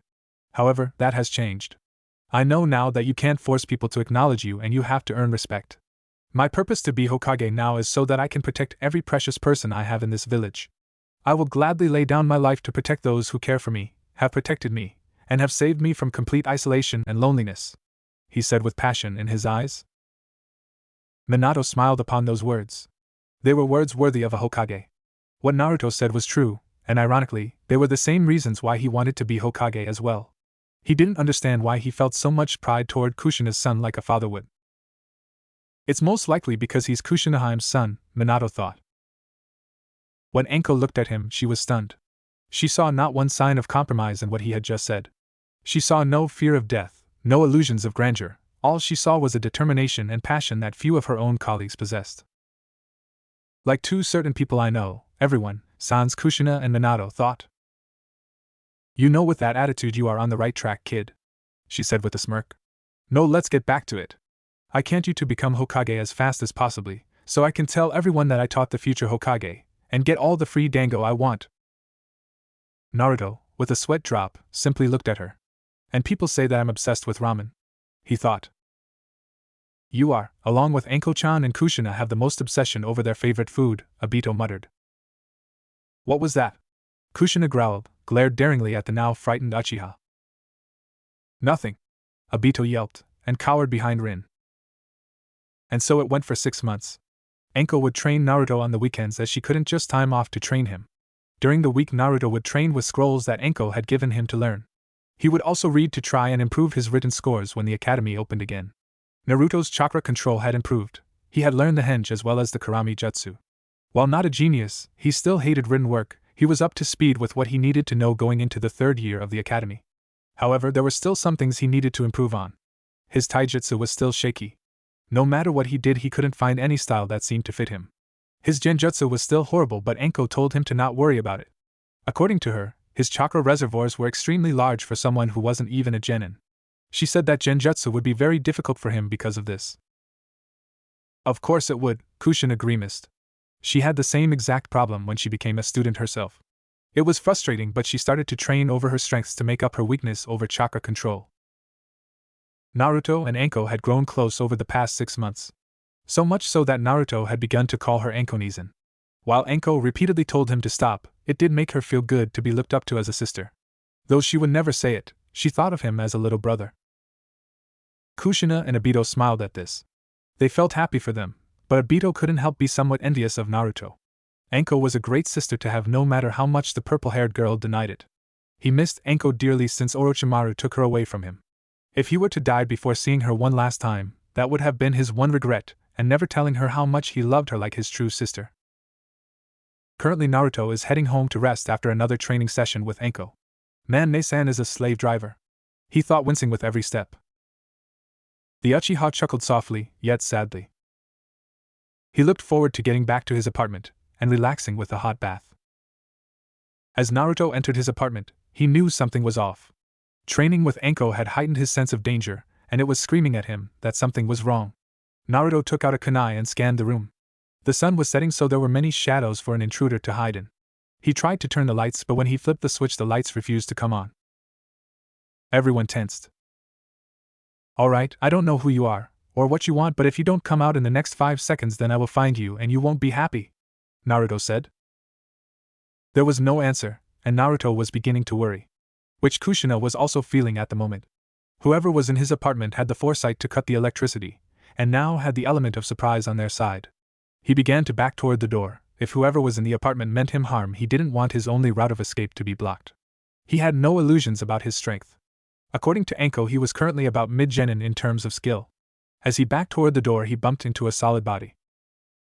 Naruto immediately turned and prepared to throw his kunai until he saw his intruder. It was the man from a few months ago. He still wore the black robe that hid everything about him. Everyone let out a relieved sigh. "Oh, it's just Naruto's stalker," Minato and Obito muttered. Kushina and Rin couldn't help but giggle. "Why are you in my apartment, and what do you want?" Naruto.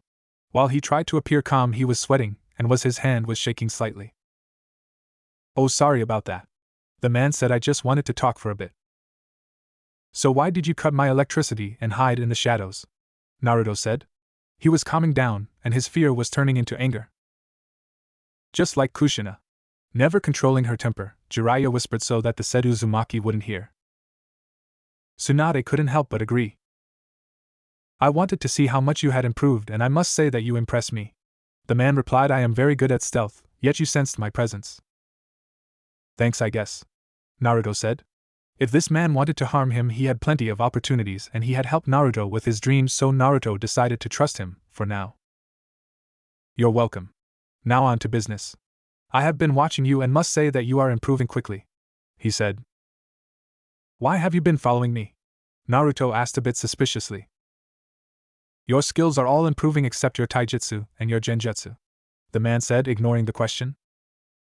"Do you enjoy not answering my questions?" Naruto said, growing irritated.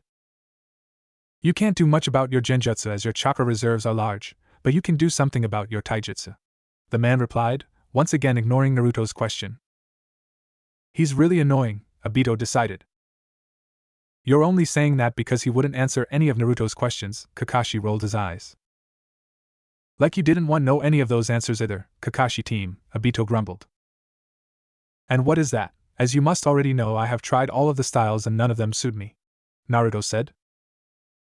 "Yours is not the path that has already been traveled," the mysterious figure said cryptically. Naruto looked at him for a while, seemingly in concentration. After a while, Naruto looked at him with a serious expression on his face. "What does that mean?" he asked, scratching his head in confusion. The man sighed. "It means that what has worked for others will not work for you. You need to create your own path. That is something special about you, Naruto. While watching you train, I saw it. You take a problem and look at it from a completely different perspective than others. Thus, this should apply to taijutsu. You need to find the style that others have passed up as impossible or illogical." "In other words, unpredictable," Minato said. "But that's impossible. There's no taijutsu style that could be unpredictable. No such style has ever been invented before," Tsunade said with a frown. "I wouldn't be so sure," Minato thought. He threw a scroll at Naruto. Naruto opened it and read for a while. "What is this? This looks like a taijutsu style," he said after inspecting it. "It is," the man said simply. "It seems to be a combination of a bunch of styles. But there doesn't seem to be any pattern to it. It looks like someone just wrote bits and pieces of other styles in no specific order." Naruto said while turning the scroll in many different directions, trying to find a pattern. The man laughed. Yes, I'm sure that is what it looks like. This style incorporates the best of other styles into one style. It's called the dragon style. Minato's eyes widened. I knew it! It's the only style that seems perfect for Naruto. The dragon style definitely holds the combination of all styles by changing styles without anyone realizing it. It's an unpredictable style that many fall for and gets defeated easily. If one should master the style, they won't be easy to defeat, he thought. But I already saw the scroll that had the dragon style, Naruto said confused. The man snorted. Please, that is just a watered-down version of the true style. Very few people have ever mastered this style. What makes you think that I can? Naruto asked. As I said, few have mastered this style. The reason being that most who have attempted this style didn't have what it took. You do. Look at it again and concentrate, the man said. Naruto looked at the scroll for a while trying to figure out a pattern to the different characters, but nothing became clear. No, Naruto. The man said, don't think of it as a puzzle, just look at it. Everyone looked confused, except for Minato. Just what is that man hinting at? Kakashi inquired. Naruto became frustrated. No matter how many times he tried to solve whatever pattern this scroll had, he came up with nothing. Then he simply did what the man said. He stopped trying to look for a pattern and simply concentrated on the scroll. Suddenly it seemed as if the characters were moving by themselves. It suddenly became clear to him. He looked at the man. Everyone's eyes widened, while Minato silently sighed. He was definitely right. Naruto was the right person to gain that scroll. He might even master it in the future, especially with the boy's strong determination. The reason that few have ever been able to use this style is that they look for a pattern. What they never realized is that there is no pattern. There is no one specific way to do this style because this style varies with the user. The styles are there for you to use, but you must choose how you use them. That is what makes this style near impossible to defeat if ever mastered. Your enemies will never be able to predict your movement as they seem to be completely random and unorganized. The only person who could possibly defeat you is a taijutsu specialist, as even they will have a hard time defeating you, the man said. Wow! Kushina and Team Minato shouted in awe. How come we've never heard that kind of taijutsu style before? Tsunade asked Jiraiya. It's most likely because it couldn't be handed to anyone, perhaps. The taijutsu style is also probably useless to anyone who isn't worthy of it, or for those who will just use it for evil means, Jiraiya said thoughtfully. Naruto's eyes widened. Don't get cocky, Naruto. The man warned. It will take a long time for you to completely master this style. Yeah, well, just like being Hokage, if it was easy anyone could do it, Naruto said. Well then, good luck and I hope you pass the Genin exam this time, the man said as he turned to leave. Wait, Naruto said. The man stopped and looked at him. Why are you doing this? First you give me great advice about being the Hokage, and then you help me with my taijutsu. Why are you doing all of this for me? You don't even know me, Naruto said, truly confused. He couldn't think of a way a complete stranger would do all of this for him. You know, I'm wondering the same thing, Obito mused. Well, considering how much alike you are to the boy and Kushina-san, I'm not that surprised, Kakashi said. Everyone just ignored the comment. Why do you think he's so determined to help Naruto, Minato-sensei? Rin asked. Minato shook his head. I don't know, Rin. We'll just have to keep on reading to find out ourselves, he said. Why am I doing all of this? Well, maybe it's because I see some of me in you. Maybe it's because I understand what you are going through. But the real reason I'm helping you, he said. Yeah? Naruto said. Everyone leaned in eagerly and curiously. That is a secret, the man said as he walked out the door. Everyone face faulted and sweat dropped. Wait, Naruto said as he ran out the door, only to realize that the man had disappeared. Who is that guy? Naruto said. He then saw a scroll at his feet. He opened it to see one line written on the scroll. That is also a secret. Is that? Obito twitched in annoyance. His favorite phrase or something? I don't know, Kakashi said, also annoyed and pissed. Naruto looked around but saw no one. He went back into his house and got the electricity running again. He looked at the dragon scroll. It had some very complex styles that would take him a long time to learn. Oh well, might as well get started in the morning, Naruto thought as he took a shower and went to bed. The academy would start in another 6 months, and he was going to learn as much about this style as he could. Unknown to Naruto, the man was watching him through his window. I can only do so much, Naruto, the rest is up to you. The future will be long and hard and you will need to be strong to face what is coming. The man thought as he turned and disappeared. What's that supposed to mean? Kushina asked nervously. The whole chapter exhausted her emotionally and brought a lot of paranoid nerves. Jiraiya shook his head.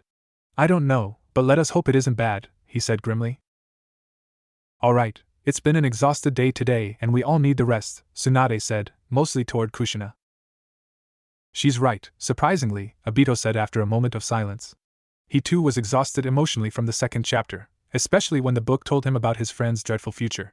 Combined with the revelation that there might be the possibility his friend had forgotten about him just made it even worse. Alright then, tomorrow we will read the third chapter once we're well rested and refreshed, Minato said. Everyone nodded, then headed to the different rooms the dimension they were placed in with their names printed on the doors. It was exhausted and emotional day, but it was not the end for them yet. For there were more truths to be revealed, and hopefully they will be strong enough to change everything for the better. The next morning, after eating their breakfast, or in Kushina's case, delicious ramen, everyone sat down in their places to start the next chapter. Minato could only hope it wouldn't be as stressful as the last chapter. He suddenly felt more depressed and serious than normal. In fact, he had not been himself for a while since, even if it was just 2 chapters, they brought up a lot of tension and stress from everyone in the room. Alright, who's reading next? Minato asked. Oh,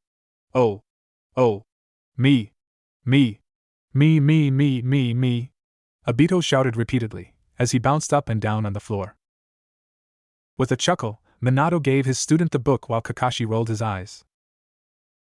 Clearing his throat and with a grin, Obito read, Chapter 3. Naruto walked toward the academy slightly apprehensive. I wonder what this year will be like, he thought. He knew that he was going to cause a commotion, if for no other reason than the clothes he was wearing. He had abandoned the orange jumpsuit that he used to wear.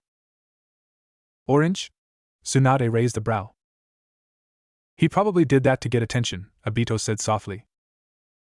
Or maybe the villagers gave that to him since we already know how badly treated he is by the villagers. I wouldn't put it past them from giving that to him to get him killed, Kakashi said darkly. This made everyone darken their mood even more. According to Anko, if he wanted to stick out like a bullseye in the field, then wearing bright orange was definitely the way to gain attention. Obito almost smiled, since Anko did make a comment about that if he truly wanted to gain attention from his clan. Then again, she would have killed him should she see him wearing something that ridiculous. His clothing now consisted of black pants with dark orange strips along the sides, black ninja sandals, a long-sleeved black shirt with an orange spiral on the chest, and a black trench coat that went to his knees given to him by his Neisan. He now looked like a serious ninja, and he had a year to prove himself and gain the headband of a leaf shinobi. Good. Anko did a good job, Tsunade nodded, impressed. It also has a bit of orange there as well, Rin said, amused. As he walked toward the academy, he was met with a mixture of looks. There were still the ever-present, hateful and distrustful looks from a majority, but a few were looking at him with confusion. They couldn't figure out why he was wearing new clothes and his new attitude. Oh, now they look at him just because of the different clothing he now wears. Kushina growled as her hair began to stick out slowly, almost looking like Kyuubi's 9 tails. Minato, noticing Kyuubi's chakra along with her own starting to sprout itself, quickly brought her into his arms, which, much to everyone's relief, calmed her and her chakra down. Are you alright? Minato whispered in her ear. Kushina shivered and blushed. She slowly nodded meekly and quickly buried herself against his chest to hide her blush. Too bad that Minato already noticed, but didn't dare comment about it. He found it too adorable, his girlfriend's embarrassment. I'm fine, Kushina's voice interrupted his thoughts. You can continue, Obito. Naruto noticed the new looks, but paid them no mind. He was still thinking about the academy. When Naruto finally reached the doors of the academy, he stopped for a moment. Okay, the old Naruto is gone. Now it's time to finally take my role as a ninja seriously. Hell, I can't wait until they get a look at me now. Naruto thought with a smirk. He opened the doors and headed toward his future. Obito nodded in agreement. He was also curious how the others from Naruto's class were going to react. He was, especially, glad about Naruto's change, so he would not continue to go on in the lonely life like he did. Many times before he wanted to change and drop the mask used to hide his loneliness like Anko had wanted, but couldn't seem to do it. He was, at least, glad that Kushina's son did change and finally take control over his life, and ignore the bad treatment the village was putting him through. Kushina, herself, was proud of her son and hoped that her son was going to walk a much better life like her. I wonder will my Naruto find the love of someone that will help him through the darkness of Kyuubi's chakra like I did? Kushina wondered. For it had been Minato who pulled her through the dark times of her loneliness. His love helped her fight through her own darkness that was created by Kyuubi's chakra. Iruka looked at the students before him. He could tell that this year's crop of students would be the best the village had seen in a long time. There was one child from each of the predominant clans in the village. Iruka looked at the potential ninja and saw a bright future for the village, but he noticed one student missing. Where is Naruto? Iruka thought, hoping that the child hadn't quit. This made Kushina, Tsunade, and Rin beam with bright smiles. Obito, for his part, immediately grabbed a hold of his list of people whom everyone would thank and favor and wrote down a star next to Iruka's name. He had known the brown-haired boy for some time and had already liked him as he'd gotten to know him. He was a good kid with such kindness that held no prejudice, which was rare to find in the shinobi world. I'm definitely going to find him and make him my new friend, especially from how much respect Naruto has for him, Obito thought with a grin. Iruka saw a lot of himself in the child. They were both orphans who strived to have acceptance. This made everyone froze in their seats as the words echoed in their heads repeatedly. They were both orphans who strived to have acceptance. Both orphans. Orphans. Say what? Orphans? Naruto is an orphan? Why? What happened to me? Is that why I'm not mentioned? Kushina shouted as tears spilled down her eyes. She distraughtly buried herself in her love's chest as she cried for her lonely son. The mere thought of leaving her son alone in the world broke her heart. Minato paled as he brought his princess closer to him. He could feel something break inside him. He had hoped, beyond anything, that nothing happened to his love, but to know that Naruto was an orphan, no. It can't be. Kami-sama couldn't be cruel enough to take away the most amazing woman in the world away from her son, who had the same childhood as his mother, maybe more so. This was not fair for either Uzumaki to go through this pain and heartache in their lives. He did not care what happened to him as long as Kushina lived and was able to go on with her son, who needed her more than he did. The Namikaze wrapped his arms around his love as he too let his own tears come out. He wept for the love of his life and for her son for all the pain they had gone through, and upon the separation they would surely go through in the future. The rest weren't better than they were. They too couldn't stop their own tears, even Kakashi couldn't stop them.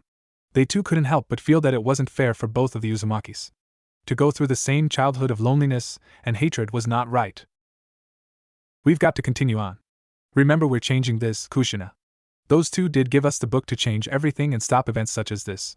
So don't give up, Kushina, Tsunade said firmly, yet gently to everyone, especially to the distraught Uzumaki princess.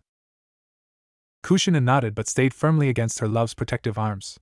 Why, you may continue, Obito, she said, her voice cracked as her tears slowly started to stop flowing. Obito nodded weakly, equally stunned and saddened, and continued with a subdued yet determined voice. At first, he hated Naruto because of the Kyuubi, but that soon changed when he got to know the child. Iruka sighed. He knew that Naruto had a lot of potential. He just didn't have anyone who could bring it out. This made everyone smile, even Kushina, although a bit small. They could see that Iruka actually looked past the Kyuubi and actually did try to see the boy. The young man definitely had gotten their respect, unlike most of the village. Obito, especially, nodded and was proven again of Iruka's kindness and anti-prejudice. Yup, I'm definitely going to be friends with Iruka, Obito thought. Alright, quiet down. It's time for roll call, Iruka said. Kiba Inuzuka. Inuzuka? Minato blinked by surprised. You don't think that he might beat some son, do you? It will most likely explain it since some's one of our classmates who are clan heirs. I almost forgotten that we might get a chance to learn about knowing our old classmates' children, Kushina said quietly as Minato nodded in agreement. Here a boy with a dog on his head said. Shino Aburame. Shibi's son, Kushina said, as she finally sat up. She was a bit calmer, but still a bit subdued. Minato nodded and rubbed his love's arms gently. Present, said a boy with sunglasses and a trench coat that covered everything but his upper face and head. Sasuke Uchiha? Fugaku's son, Minato grimaced. Obito tensed as his jaw tightened. He almost found himself thinking back upon a very bad memory. Inside, he shivered in fear. He thought back when he last talked to his uncle a few weeks ago. If his sensei or the Hokage ever found out what Fugaku and the Uchiha were planning to do in the future, he didn't even want to think about. Here said a boy dressed in a blue shirt with the Uchiha crest on the back and white shorts. Sakura Haruno. Minato frowned. I don't know anyone by the name Haruno, he said. Most likely a civilian, Kakashi answered. Everyone almost jumped, since they'd almost forgotten he was there since he had been so quiet. Here said a girl with bright pink hair who was currently staring at the Uchiha with love in her eyes. Ino Yamanaka. Inoichi, Minato, and Kushina said. Here said a girl with blonde hair and a ponytail, and a purple outfit, who was also staring at the Uchiha with love in her eyes. Fangirls. Irika thought with a sigh. I totally agree with him, Minato said with a grimace as he and Kakashi shivered. Rin blushed when she realized she was a bit like that with Kakashi. Obito noticed this, and had to keep a hold on his emotions along with the tightened pain in his chest. Choji Akimichi. Choza, Minato, and Kushina said. Here said a large boy with brown hair and a bag of chips in his hand, which he was currently eating. Shikamura Nara. Shikaku, Minato, and Kushina said. Troublesome said a boy with black hair that was in a high ponytail and a bored expression on his face. Hinata Hyuga. Hayashi, Minato grimaced again, but intrigued.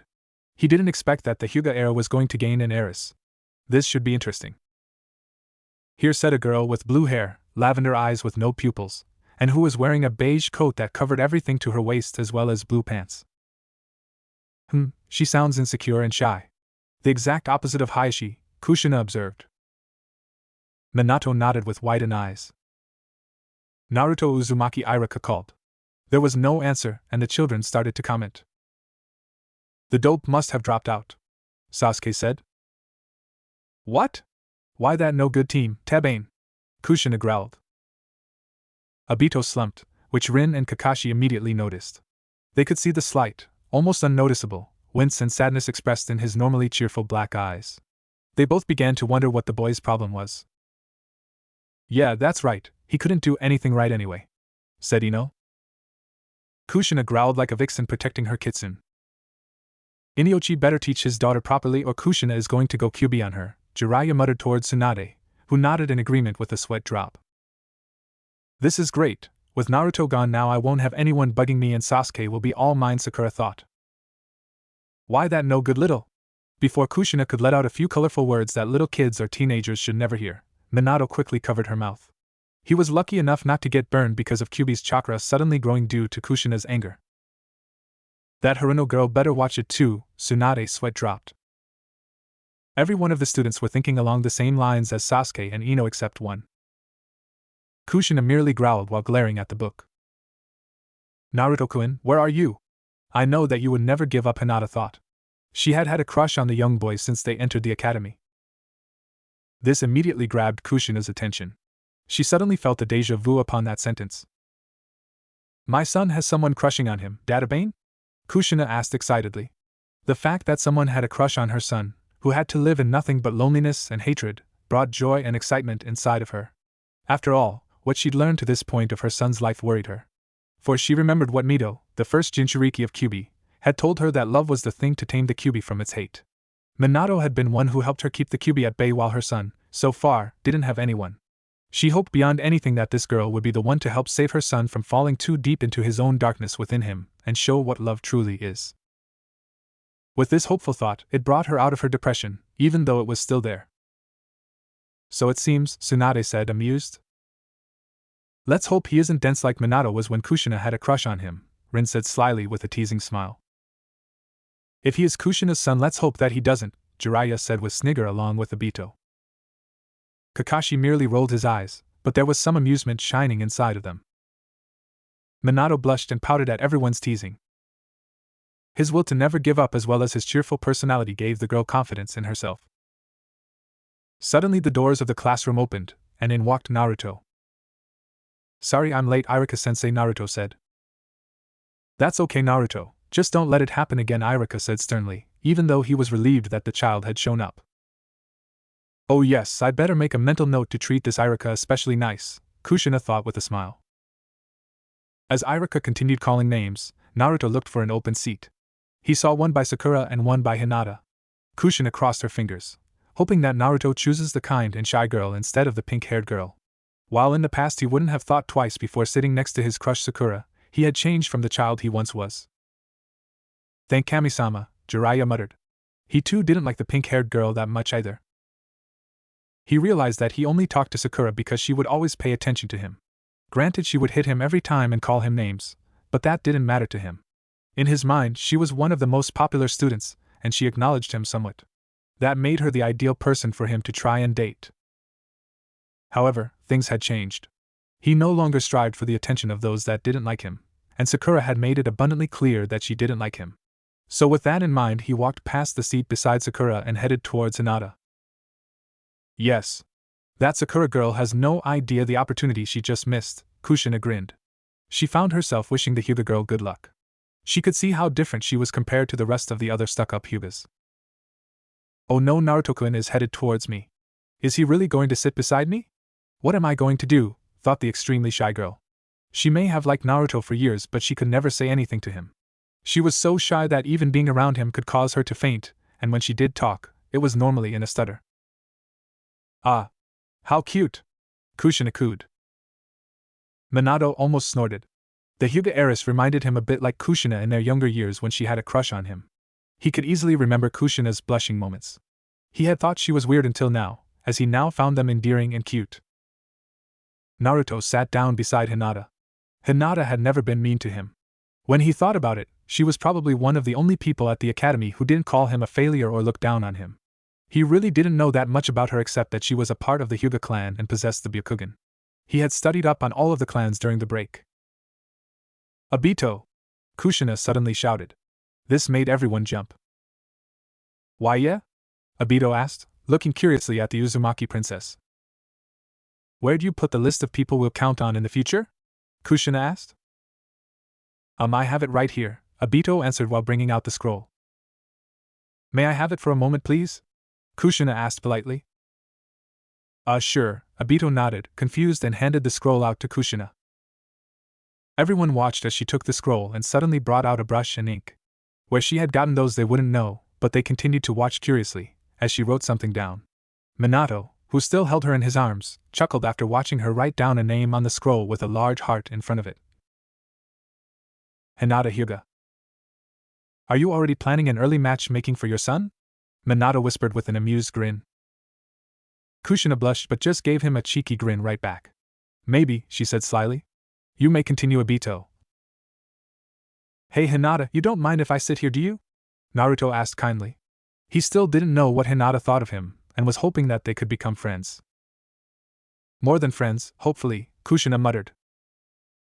Hinata, for her part, couldn't even look at Naruto before a blush came to her face and she began to twiddle her index fingers. SS sure, and a Naruto-kun, she said quietly. A huge smile of relief came to Naruto's face. Thanks a lot, Hinata, he said. Hinata's blush intensified and she broke eye contact with Naruto and stared at her desk. Jiraiya and Obito snorted, and then laughed uncontrollably. Everyone looked at them as if they have gone insane. What's so amusing? Tsunade asked, a bit annoyed with the interruption.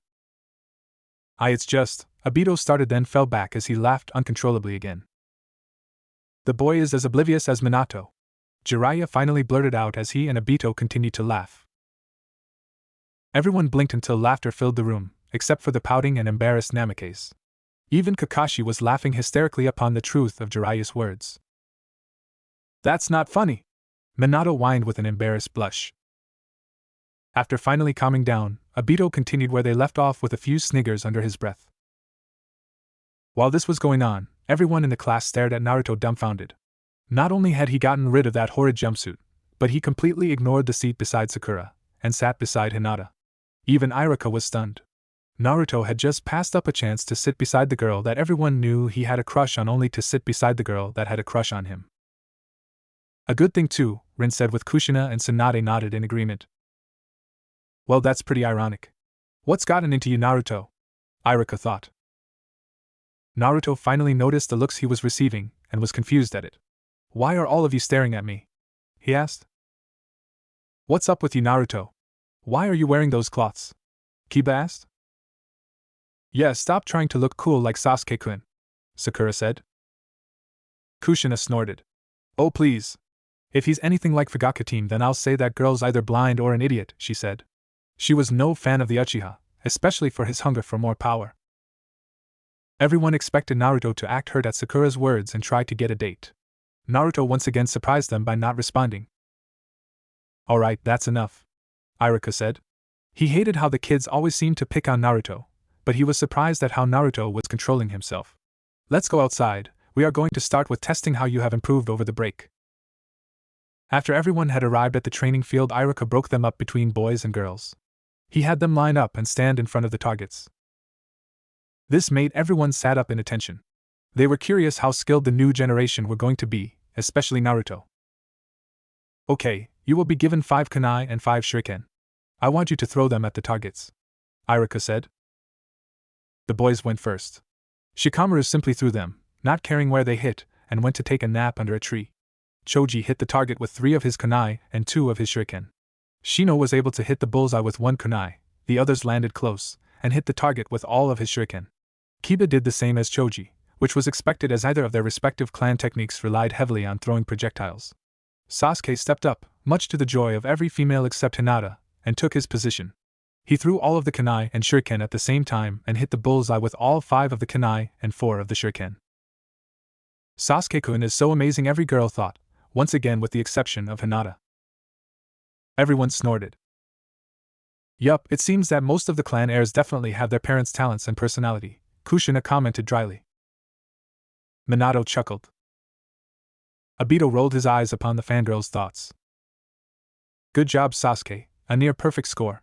Naruto, it's your turn now, Iruka said. Naruto stepped into position. Try to actually hit something this time, dope, Sasuke said as he passed Naruto. Everyone expected Naruto to explode and fire back a retort, but Naruto stayed focused and didn't respond. So he did act a lot like you, Kushina, Minato said, amused. Kushina pouted, then slapped her boyfriend's arm. Naruto picked up all of the kunai, threw them all at once. Then he did the same with the shuriken. Everyone had to pick their jaws off of the ground when they saw that every one of the projectiles had landed in the bull's eye. Yeah! Go Naruto! Everyone, except for the bored Kakashi, cheered. How was that, Iruka-sensei? Naruto asked with a self-satisfied look on his face. That was amazing, Naruto. You just got a perfect score, Iruka exclaimed with pride. He didn't know how Naruto had improved so quickly, but he was happy that he was progressing. Don't look so smug, Naruto. You were just lucky, you're still not as good as Sasuke-kun, Sakura yelled. Many of the other students agreed, but a few were looking at Naruto in a new light. Why that? That Haruno better watch her mouth, Kushina growled. Tsunade and Rin nodded in agreement, while glaring at the book along with her. Obito sweated in fear upon the large killing intent the women were sending toward him, since he was the one who was holding the book. Jiraiya, Minato, and even Kakashi looked at the Uchiha in pity. Naruto ignored them and started walking back to the end of the line with a smile on his face. Naruto saw Hinata looking at him with a small smile of approval. This brought an even larger smile to Naruto's face, which in turn brought a large blush to Hinata's face. I wonder why she does that, Naruto thought. Jiraiya, Obito, and Kakashi snorted. Tsunade, Kushina, and Rin giggled. Minato blushed and glared at his amused girlfriend, Sensei, Tsunade, and his genin team. The girls went next. Sakura was able to hit the target with 3 of her kunai and 2 of her shuriken. How did I do, Sasuke-kun? She asked. Sasuke for his part simply ignored her. When it was Hinata's turn, she looked at the bull's eye and saw that Naruto was looking at her. Oh no, Naruto-kun is looking at me, what if I mess up? What if he thinks that I'm a failure? She thought as her hand started to shake. He won't think that. Come on, Hinata-chan. You can do it, Databane.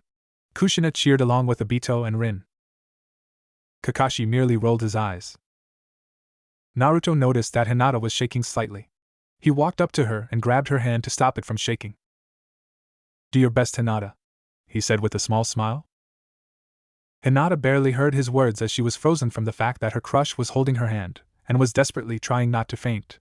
Naruto-kun is holding my hand, she thought with a blush that threatened to spread over her whole body. Must not faint, she told herself. Kushina squealed upon and found the Hyuga girl even more adorable. She wasn't usually like this, but she couldn't help it. There was just so much irony upon her son's life, and she felt like laughing about it. Naruto noticed that Hinata had failed to respond. He saw that she had a dazed look on her face. Hinata, you okay? He asked. Hinata snapped out of her stupor and looked at Naruto. Why yes. She stuttered. Hinata, you're up. Iruka called. Hinata quickly ran to her spot, leaving a confused Naruto behind. Man, she's weird, Naruto said. Jiraiya and Kushina sweat dropped. Now doesn't that sound familiar, Kushina said to her boyfriend with an amused grin. Minato blushed and just stuck his tongue at her. Hinata looked at the target and became nervous again until she looked at Naruto and saw a smile of encouragement on his face. Suddenly feeling more confident, she threw her kunai and shuriken. 3 of her kunai hit the target, with 1 hitting the bull's eye. 4 of her shuriken hit the target, though none hit the bull's eye. Way to go, Hinata-chan! Kushina, Obito and Rin cheered. Good job, Hinata. You have the highest score of the girls and Naruto has the highest score of the boys. Alright, let's go to the obstacle course, Iruka said. While everyone followed Iruka, Naruto walked toward Hinata. Naruto-kun is coming this way. What if he thinks that I didn't do well? Hinata thought, suddenly afraid of his reaction. That was great, Hinata, Naruto said with a smile. Good, Jiraiya nodded. Always give compliments to the ladies. Tsunade and Minato rolled their eyes.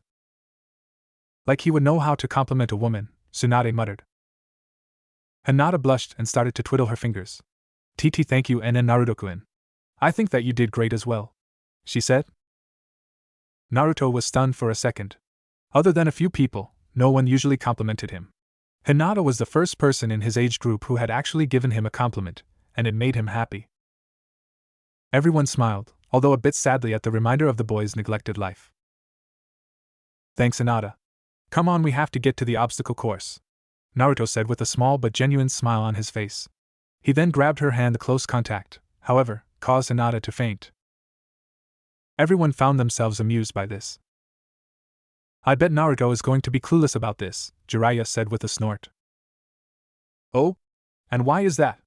Tsunade asked, lifting an eyebrow but already knew the answer. She just felt like teasing the Namikes a bit more upon the irony of Kushina's son's life. Because we already figured out that Naruto is just as oblivious and dense as Minato, Jiraiya said with a teasing smirk. You're right about that, everyone agreed, except for Minato. Would you guys quit it? Minato glared at his sensei, who merely grinned back. What happened to her? Naruto said. He picked her up and began to run to Iruka. Yup, so much like Minato, Jiraiya said, and shook his head sadly like it was a lost cause. Everyone, sans Minato, laughed. If you don't shut up, Jiraiya-sensei, I will tell Tsunade what you did 3 days ago, Minato warned, with a very mischievous smirk. What?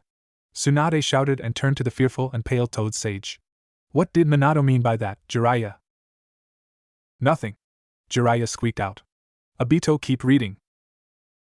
To avoid any bloodshed, Obito continued, which saved the Sannin for the time being. At the obstacle course, Iruka looked at his students and noticed that Hinata and Naruto were missing, until he saw Naruto running towards him with Hinata in his arms. Iruka-sensei, Hinata suddenly collapsed. Do you think I should take her to the nurse? Naruto asked worriedly. Hinata seemed to be someone who would be his friend and he didn't want anything to happen to her. Kushina smiled at this and knew exactly how her son felt. She wished that was never the case, but she was quite happy for her son to have someone as kind as the Hyuga heiress. She's like my son's angel to bring light to his dark and lonely life, she thought. Iruka could only smile. Only Naruto would be oblivious to Hinata's crush on him. Jiraiya almost agreed out loud, but then remembered Minato's threat and quickly held his tongue. She'll be fine, Naruto. Just give her some room, Iruka said with a smile. Naruto placed her under a tree and went to stand in line. When Hinata woke up, she looked around to see everyone in line to take the obstacle course. She hurriedly got into line behind Naruto. Hey Hinata, you feeling better? Naruto asked concerned. He cares about how I feel. Oh Kami, if this is a dream please don't wake me up. Hinata thought. Why yes Naruto-kun, I feel better, she said. I'm glad, Naruto said as he went to take the obstacle course.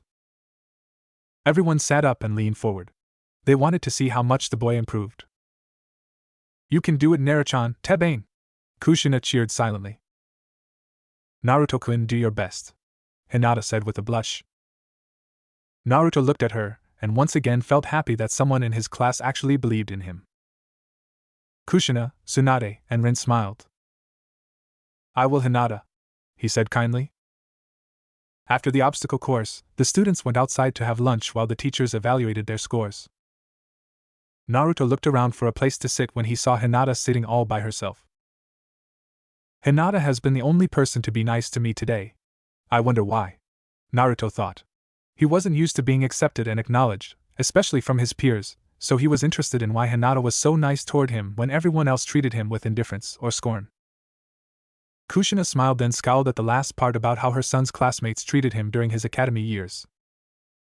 Despite their own annoyance, everyone else couldn't help but look at Kushina in amusement. Her change of expressions was funny. Hey Hinata, do you mind if I eat with you? Naruto asked while walking toward her. Hinata snapped out of her thoughts. She was thinking about how Naruto had seemed to be so different today. Different? Kushina blinked in confusion. Hold on, it explains here, Obito said. He was quieter, more reserved, much better at throwing projectiles, and if what she had heard from Iruka-sensei whispered to another teacher, then Naruto had done very well on the obstacle course as well. He really did get your personality, Haim, Minato said, amused. Kushina smiled proudly. It seems that Enko's training is paying off, Obito said cheerfully. Jiraiya nodded in agreement. Another thing that she had noticed was Naruto's smile. His smile? Kushina and Obito thought with narrowed, suspicious eyes. While Naruto used to smile at seemingly everything in the past, even if it was ridicule, that smile seemed fake to her somehow. She noticed how Naruto never had his eyes open when he gave that smile. This froze Obito, but then relaxed himself so that no one would notice.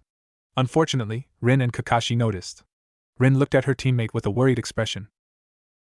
She could see the sadness that he tried to hide behind that smile, and it made her sad that he had to hide his emotions.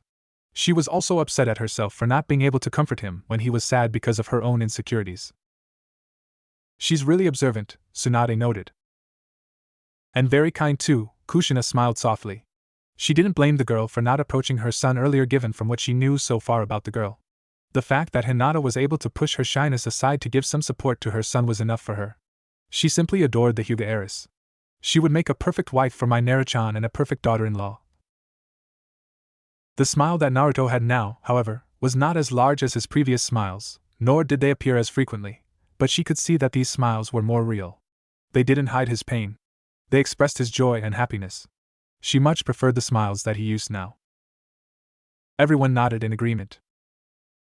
She looked up at Naruto. I don't am my Naruto-kun, she said with a small smile as well as a blush. Naruto sat down and began to eat. He was glad that Hinata didn't seem to mind him at all. Everyone else still picked at him and called him names. Kushina growled at this. But Hinata didn't. She didn't seem to judge him and actually encouraged him. He still didn't understand why she would blush so much around him, or why she always seemed to stutter. Everyone, but Minato, snorted. Minato merely sighed and rolled his eyes in annoyance, but he too couldn't help feeling amused upon his girlfriend's son's life so much like his mother's and himself. I'm beginning to lose hope that your son is going to catch on to Hinata-chan's feelings, Kushina, Tsunade said, exasperated. But so far, she was the friendliest student in his class towards him. They sat in silence for a long time until Naruto decided to ask the question that had been bugging him from the beginning of the class. Hey Hinata, not that I don't mind, but why are you different than the other students? He asked. Hinata looked at him in fear. Oh no, does he mean that he thinks that I'm weird or that I'm not as good as everyone else? She thought. She's very insecure, Tsunade frowned in concern. Kushina agreed with a concerned frown of her own. I mean, you don't look at me with indifference or ridicule me. You actually congratulated me when everyone else tried to put me down. Why do you act so differently toward me? Naruto asked with confusion. He couldn't understand why Hinata would be so nice to him. She didn't even know him, and yet she was the only one to look at him with kindness and approval. He couldn't care less about what the other students seemed to think about the new him. They went right back to ridiculing him, excluding him, and treating him like an idiot. They were just like the villagers in his opinion, but Hinata was different, and he wanted to understand why. Oh, Naruto-chan, Kushina shook her head in amusement, but understanding. Hinata was at a loss as to what to say. She certainly couldn't tell Naruto that she had a crush on him, and at the same time, she didn't want to fail to respond. He might take her silence the wrong way. I can't tell him my feelings, but I also don't want to hurt his feelings by staying silent. What should I do? Hinata thought. Why don't you just tell him? Obito asked with a confused expression. Rin, Tsunade, and Kushina rolled their eyes upon the boy's question. Thankfully, she was saved from answering when the bell rang. Hinata let out a sigh of relief as she stood up. I think that we should get back to class and Naruto-kun, she said. Naruto could see that she was relieved for the distraction. He didn't want to pry. He would accept her friendliness and wouldn't pressure her. If she wanted to tell him her reasons, then that was her decision. Minato nodded approvingly. It would not do to pressure the kind girl. It's okay, Hinata, you don't have to tell me. Just tell me, would you like to be my friend? Naruto asked quietly, afraid that she might not want to be friends with someone like him. Hinata was currently on cloud 9. Naruto, her crush Naruto, wanted her as a friend. She was so happy that she almost fainted, but she knew that he might take that as a rejection, and that knowledge kept her conscious. I would like that, Naruto-kun, she said with a small smile and blush on her face. A wide smile appeared on Naruto's face. He had made his first friend, and the day wasn't even over yet. Great. We'll be the best of friends, Hinata. He said, come on, we don't want to late to class. Hi, Hinata said, also happy about the recent development. This really reminds me of you too, Tsunade said, pointing at Minato and Kushina. I wouldn't be surprised if they actually do get together. You know what they say about opposites attract, Jiraiya said, amused. Kakashi, Obito, and Rin nodded in agreement. The rest of the day went smoothly for Naruto. His grade in the obstacle course was right behind Sasuke's. His massive improvement, coupled with his new attitude, caused many to question what was up with Naruto. He nearly caused an uproar when he started answering some of the questions in class correctly. Everyone snorted. When the day came to an end, Iruka decided to find out what caused such an improvement. He saw Naruto talking to Hinata. Hey Naruto, wait up, he said. Naruto looked up at Iruka. Okay, Iruka-sensei. I'll see you tomorrow, Hinata, he said with a wide grin that caused the poor girl to blush from head to toe. The women and girl giggled. The man and boys who weren't smart rolled their eyes. Minato winced upon hearing the smacks Jiraiya, Obito, and Kakashi received. Oh, okay, and Naruto-kun, she said as she left. To her, this was one of the best days she had had in a long time. What does she mean by that? Obito frowned while still rubbing his bruised head. After she had left, Iruka confronted Naruto. Naruto, what happened over the break? You stopped wearing such bright colors, you don't react to the student when they pick on you, your skills have improved drastically, and you actually participate during the lecture, Iruka said. Naruto looked at Iruka for a while before answering. The day I failed the genin exam for the second time, I met a man. He told me that I shouldn't care what those who don't care about me think or say. I only need to concern myself with those who actually care for me for who I am. That's why I don't respond to their taunts. Good, everyone nodded in agreement. As long as those who are precious to me believe in me and are proud of me, then that's all I need. You were always like a big brother to me, Iruka-sensei, so I hold your opinion of me in high esteem. I know you don't think that I'm a loser or a dropout, and that's enough for me. Kushina beamed at this. The man also told me that I didn't know what it meant to be Hokage, and he was right. So I asked the old man what it really meant to be the Hokage. I now know that being Hokage isn't about the title or the respect that comes with the job. It's about caring about the people of this village and being willing to protect them. That's why I'm going to become Hokage so that I can defend and protect all those that are precious to me, Naruto said with an intense expression on his face. Everyone, but Kakashi, who merely smirked, smiled proudly for the boy. As for my skills, well, you can thank Minato-san for that, Naruto said. This time it was Obito who beamed, much to Rin's confusion and mixed turmoil. Iruka was very impressed. Naruto was changing for the better right before his eyes. He asked many questions, such as whom the man was, what else he had learned over the break, and who his Neisan was. By order, we don't know, Obito listed. He basically learned some taijutsu, endurance, speed, patience, chakra control, and some basic knowledge of our village, Rin continued. When there was a few seconds of silence, Obito and Rin turned to Kakashi, who raised an eyebrow and looked at them with narrowed eyes. No, Kakashi answered the unasked order. Ah, come on, Kakashi. It's not all that hard. All you have to do is say the name, Obito said irritably. He's right, Kakashi-kun, Rin said. The answer is still no, Kakashi glared. Soon enough, Kakashi watched as Obito's expression changed into a mischief grin with a foreboding glint in his eyes. If you won't do it, then I guess I'll have to tell Guy that you have challenged him into another youthful challenge, Obito said with the famous and unusable Uchiha smirk. Kakashi tried to hide it, but everyone could see sudden change of skin color turn much paler, and nervous sweat began to drip. You wouldn't dare, Kakashi glared at the smirking Uchiha. You know I would. I have great connections with Guy, remember? Obito said smoothly. Rin couldn't help but giggle at this. It seemed that the tides had turned. This is so stupid, Kakashi muttered, then said, Naruto's Neisan is Anko. See? It wasn't that hard, Obito said teasingly. Kakashi merely glared at the satisfied Uchiha. He was very surprised with the answers. Naruto didn't know the identity of the man. His chakra control had improved drastically, he had learned the Henjin replacement jutsu. His taijutsu was something that he wanted to keep secret, and while Naruto couldn't cast a genjutsu, he could dispel one with a chakra pulse. Iruka's eyes nearly left his head when he found out that Anko was the woman that Naruto thought of as a sister. My Naruto, you have improved a great deal. You may even be able to make Rookie of the Year if you keep it up. So to celebrate your first day, how about we go get some ramen? He said. Naruto's face lit up. That would be great, Iruka-sensei, he said as he walked to the front door. Ah, ramen, Kushina said dreamily. Everyone's sweat dropped at the drool that slowly began to form from the corner of her mouth. One thing though, Naruto, Iruka said, stopping him. What's up between you and Hinata? Iruka said with a small smile on his face. Huh. Oh well, Hinata agreed to be my friend. She is the only one who has been nice to me.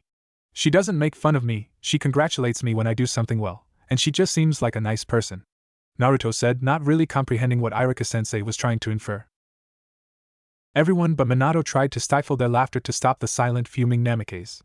As much as Minato was known to be calm and kind, they all knew that his temper could rival Kushina's, which is rare to see. Iruka had the same smile on his face. Saying nothing, he walked past Naruto toward the ramen stand.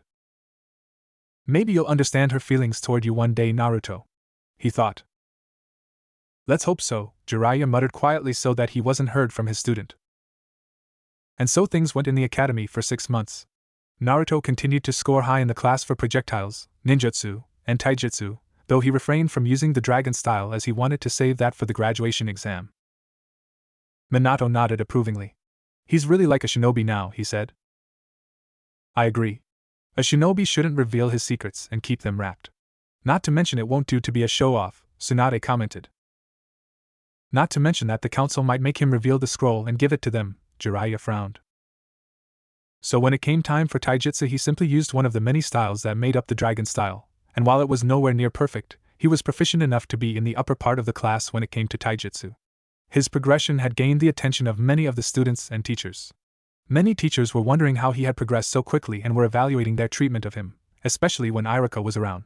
He never condoned what they did to Naruto, and would defend him against anyone who tried to speak ill of him. Naruto and Iruka's relationship progressed to the point that they went for ramen almost every night. Naruto had begun to call him Iruka and Ai-san. I'm glad that Naruto is building his own family, Kushina said with sad yet happy smile. Minato kissed the top of her head. He knew this would be hard for Kushina, especially of how much of Naruto's life seemed so much like Kushina's own childhood. Unfortunately, while he and Kushina were able to experience the love of their own parents before they died when they were still young, Naruto did not experience the same pleasure in his lonely orphan life.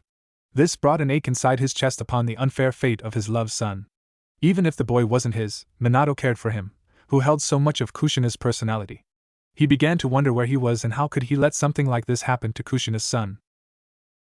Interestingly enough, Enko would pick Naruto up a Friday so that they could begin training, and Naruto was sure that he had never seen Iruka blush as bright as he did when he saw Enko, nor had he ever seen Enko express such an interest in a man. Many times he found himself being asked by one about the other. "Hey! Wait just a second," Obito began to protest. Everyone turned toward the Uchiha with a confused expression. "Iruka can have a crush on Enko just like that before he gets my permission," Obito pouted. "And why is that?" Kakashi inquired. "As her best friend and brother, it is my right," Obito grumbled. "Brother?"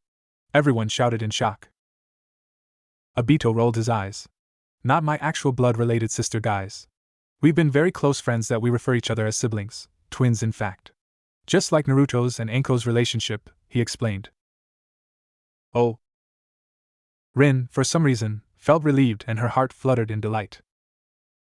Naruto and Hinata friendship had progressed as well, albeit slowly. They became more comfortable around each other, which caused Hinata to lose her stutter. She did, however, still blush around Naruto, but she rarely fainted unless he were to hug her in excitement, or do something else along the same lines. Minato found himself chuckling at this. Despite all the annoying teasing, he admitted that this was definitely a familiar scenario. He just hoped that Naruto caught on or that Hinata confessed her feelings much earlier than he and Kushina did. It would make Naruto's life easier and happier. Naruto had also become good friends with Shino. "Shibi-san?" Kushina blinked. "You know I'm not all that surprised," Minato said, and Jiraiya nodded in agreement. "What do you mean?" Rin asked. "Despite them being allies with us, the Aburame clan are known to be feared and grossed out by the people of the village. It is a sad fact that the people of the Aburame clan are silently shunned and isolated by mostly everyone in the village," Tsunade said with a sigh. "That's not fair," Obito frowned. "It's not their fault who they are and their clan's ways." "We know, Obito," Minato reassured the boy with a calm and gentle expression. "Unfortunately, it is the truth. It is because of this that I'm not surprised that Naruto became friends with Shibi's son. Naruto will know better than anyone how that feels." "He's right.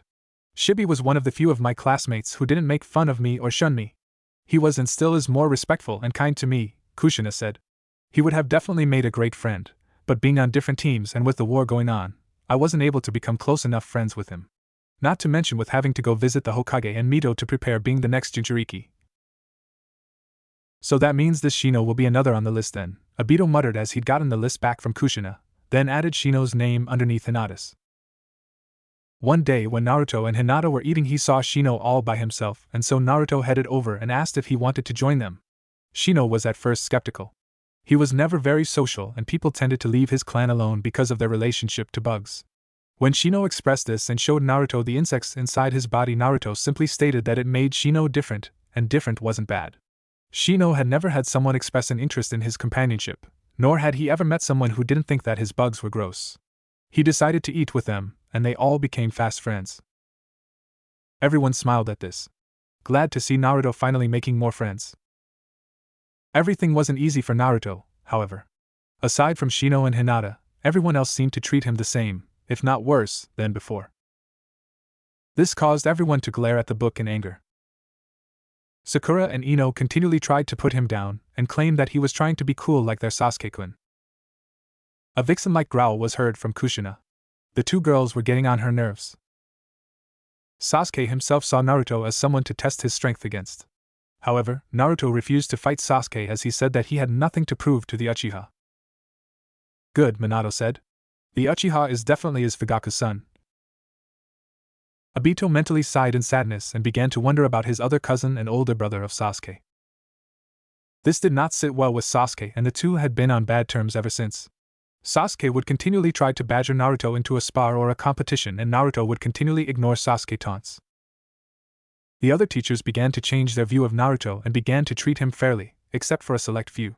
One of these was Mizuki. Everyone's chakra spiked at this, especially Kushina's. Obito carefully, with much difficulty, set the book down and brought out the other list, which he called the enemy list. He quickly wrote down Mizuki's name down and put down big words next to it. "Mizuki, torture. Prank?" With that done, Obito smirked darkly in satisfaction and continued where they left off. He pretended to be nice to Naruto when they first met, but Naruto saw through his farce. After this event, Mizuki tried his hardest to fail Naruto, discreetly of course. Whether it was by trying to give him harder exams than the other or by failing to acknowledge Naruto's answers during class and penalize him for missed answers. Minato hissed in slight pain when Kyuubi's chakra began to burn him. Fortunately, this snapped Kushina out of her anger and began to panic. She looked at her boyfriend with wide, worried eyes. Guilt began to twist her heart when she saw burn from her love's arm. "Are you okay? Oh Kami-sama. I didn't mean to hurt you. That Mizuki team made me so angry. I'm so sorry." Kushina began to babble in guilt as tears began to fall from her eyes. The whole chapter was already straining her because of the horrible life her son was living. Minato merely smiled gently and lovingly at her. "It's not your fault, Haim-chan," he said, and kissed softly on her forehead, then her soft, trembling lips. "There is nothing to apologize for. You can't help it for being angry because it shows how much you love and care for your son, Haim-chan. That is the many things I love about you, my beautiful princess." He looked deep into her eyes. "It is your strong heart that could love people so strongly, and show so much kindness and forgiveness is something I adore and love. I could already see that your son was gifted with this as well, so please don't cry anymore, Kushina." Kushina blushed heavily as her heart soared upon the amount of love she could see in Minato's beautiful blue eyes. If she hadn't been sitting already, her legs would have given out. She snuggled deeply against Minato's chest and began to calm down upon feeling secured and loved in his arms. She could feel Kyuubi's chakra vanishing. Everyone smiled upon the loving sight. This stopped, however, when Iruka found out and brought the matter to the Hokage. Mizuki was fired from the academy and demoted to genin. This was considered merciful considering what Enko wanted to do to the man who tried to fail her Otuto and little brother. Obito smirked since he knew full well what Enko would have done to Mizuki. He felt disappointed that she wasn't able to do it. We now find Naruto walking toward the academy. He was in a good mood as the academy was half over and he was already in the top 10% of the class. Kushina smiled softly as she continued to snuggle against Minato's arms. She felt proud of her son and wished more than anything that she can be there to congratulate him. He could have been higher, but his Genjutsu skills and his refrain from using the Dragon Taijutsu style kept him where he was. As he entered the room, he found that Hinata was not in their usual spot. He looked around and didn't see her anywhere. He sat down beside Shino wondering where Hinata could be. "Hey Shino, have you seen Hinata today?" Naruto asked. "No," was all Shino said. Naruto and Hinata had learned that Shino was a man of few words and his responses were always short and to the point. "Definitely Shibi-san," Minato said, amused. Kushina let out a soft laugh, which brought out a grin from Minato. Naruto sighed and was beginning to worry as Hinata had never missed a day of school, even when she was sick. She said that she preferred to be at the academy than home. "What?" Obito frowned and began to feel a sudden dread. He wasn't the only one. Everyone frowned in concern for the Hyuga heiress. Naruto didn't understand that but didn't pry into her personal affairs. Naruto was brought out of his wonderings when he saw the door open and Hinata come in with her head down. This confused Naruto as Hinata's confidence had increased greatly after becoming friends with him and Shino. "Did something happen to her?" Kushina asked in worry. Everyone shook their heads in confusion and concern. "What happened to her?" Obito, Kakashi, and Rin wondered suspiciously. Hinata sat down beside Naruto without saying a word. She didn't even make eye contact with him or Shino. The boys looked at each other in confusion as to her strange behavior. "Hinata, are you okay?" Naruto asked. All he received in the way of an answer was a stifled sob. This made everyone even more concerned. Yes, even Kakashi held a concerned frown. "Hinata, what is it?" Naruto asked. She still didn't reply. The dreaded feeling began to increase inside Uchiha. An idea popped into his head for the explanation of the girl's behavior came in mind, but shook it in denial. He wouldn't believe it. Hinata didn't deserve to be branded with that. He could only hope to be wrong with his conclusion. "Hinata, we are your friends, you can tell yous what's wrong," Shino said with a kind voice unlike his normally stoic tone. Hinata said nothing, all she did was raise her head. The boys saw that she had white medical tape wrapped around her forehead, and her eyes were filled with despair. "No!" Everyone's eyes widened in shock. For they all, especially Obito, knew what that meant. For behind the white bandages was the caged bird seal. Silence spread across the room that seemed suffocating, but then again, who can really blame them? Everyone in the room was affected by the end of the chapter they had just finished reading. Kushina and Obito were probably the ones who took it worse out of everyone in the room. Who's reading the next chapter? Obito asked with his throat dry. Nobody answered. Everyone was reluctant to read the next chapter. Kushina especially wasn't thrilled or happy with what happened to the kind and gentle girl, who had a crush on her future son. I will, Rin said and reluctantly took the book from Obito's hands. Chapter 4. Naruto and Shino were stunned by the look of utter despair and loss that was in Hinata's eyes. They saw none of the joy and happiness that was usually present in her eyes. All they saw was pain, despair, and an utter lack of feeling. Everyone flinched and couldn't help feeling sad for the Hyuga girl. They began to wonder what happened and how in Kami's name did she get the caged bird's seal? Wasn't she the Hyuga heiress? Her eyes almost appeared dead. Kushina shivered at that. She could feel her heart break for Hinata. She vowed to bring pain toward the person, or people, who hurt her future daughter-in-law. They were at a complete loss about what to do, or what was wrong. Obito bowed his head grimly. If only they knew, he thought as he glared at the floor. It was reminding him way too much of his own past with his own clan. Rin, who noticed the sudden change in her teammate's mood, looked at Obito with worried eyes, but then went back to the book. She was suddenly getting worried over the Uchiha. Hinata failed to answer any questions that either of them asked. She simply kept her head down and refused to say anything. Naruto and Shino were equally confused and sad. What could have happened to their friend to cause such behavior? Neither Hinata's demeanor nor her attitude changed throughout the day. She didn't talk to either of the boys at lunch or during class. Her efforts in taijutsu, ninjutsu, and genjutsu were abysmal. It was as if she had no will to even try. Tsunade fisted her hand and punched the floor. Everyone jumped by surprise with their hearts beating against their chest in a rapid pace. Damn it! What could have caused such depression or pain in the girl? I'd bet that it has something more than getting the seal on her forehead. She yelled with a few tears almost threatening to fall. Jiraiya looked softly at his teammate and brought a comforting hand on her shoulder with no perverted intentions. Tsunadeheim, calm down. I'm pretty sure we'll find out soon. You just have to be patient, he said as he calmed the slug princess. Kushina smiled sympathetically at Tsunade. She too felt the same way. She was extremely worried for Hinata, especially considering how special she was toward her future son. Rin took the silence as her cue to continue reading. Any questions that the boys asked were met with silence or a sob of grief. Naruto tried everything he could to cheer her up, but all of his efforts had failed. When the day came to an end, the boys knew as much then about her behavior as they did at the beginning of class, absolutely nothing. When it came time for the children to leave, the boys noticed that Hinata didn't move an inch. Hinata, aren't you going to go home? Naruto asked. Hinata said nothing, but she seemed to shrink even further into herself. Jiraiya, Tsunade, Minato, Kushina, and Obito narrowed their eyes suspiciously at this. Hinata, let's go, a voice called out. The boys turned to see a beautiful woman with long black hair and ruby red eyes. She was dressed in what appeared to be white wrappings that went down to just above her knees. Her top looked like a white vest over a fishnet shirt that had one sleeve cut off and the other sleeve was blood red and came down to her wrist. By the end of the woman's description, Obito's eyes widened. He didn't know why, but the woman's description suddenly reminded him of the girl he saw hanging around Enko not long ago after being Orochimaru's apprentice. Could she be that same girl? Obito wondered. Jiraiya drooled over the woman's description, which Tsunade immediately punched the white-haired shinobi. Oh. You didn't need to punch so hard, Jiraiya grumbled. What was that? Tsunade said menacingly at her teammate. Eep. Nothing, Jiraiya immediately said as he cowered behind the couch Minato and Kushina sat on. Tsunade merely glared at the perverted hermit. Neither of the boys had ever seen her before. Who are you? Naruto asked suspiciously.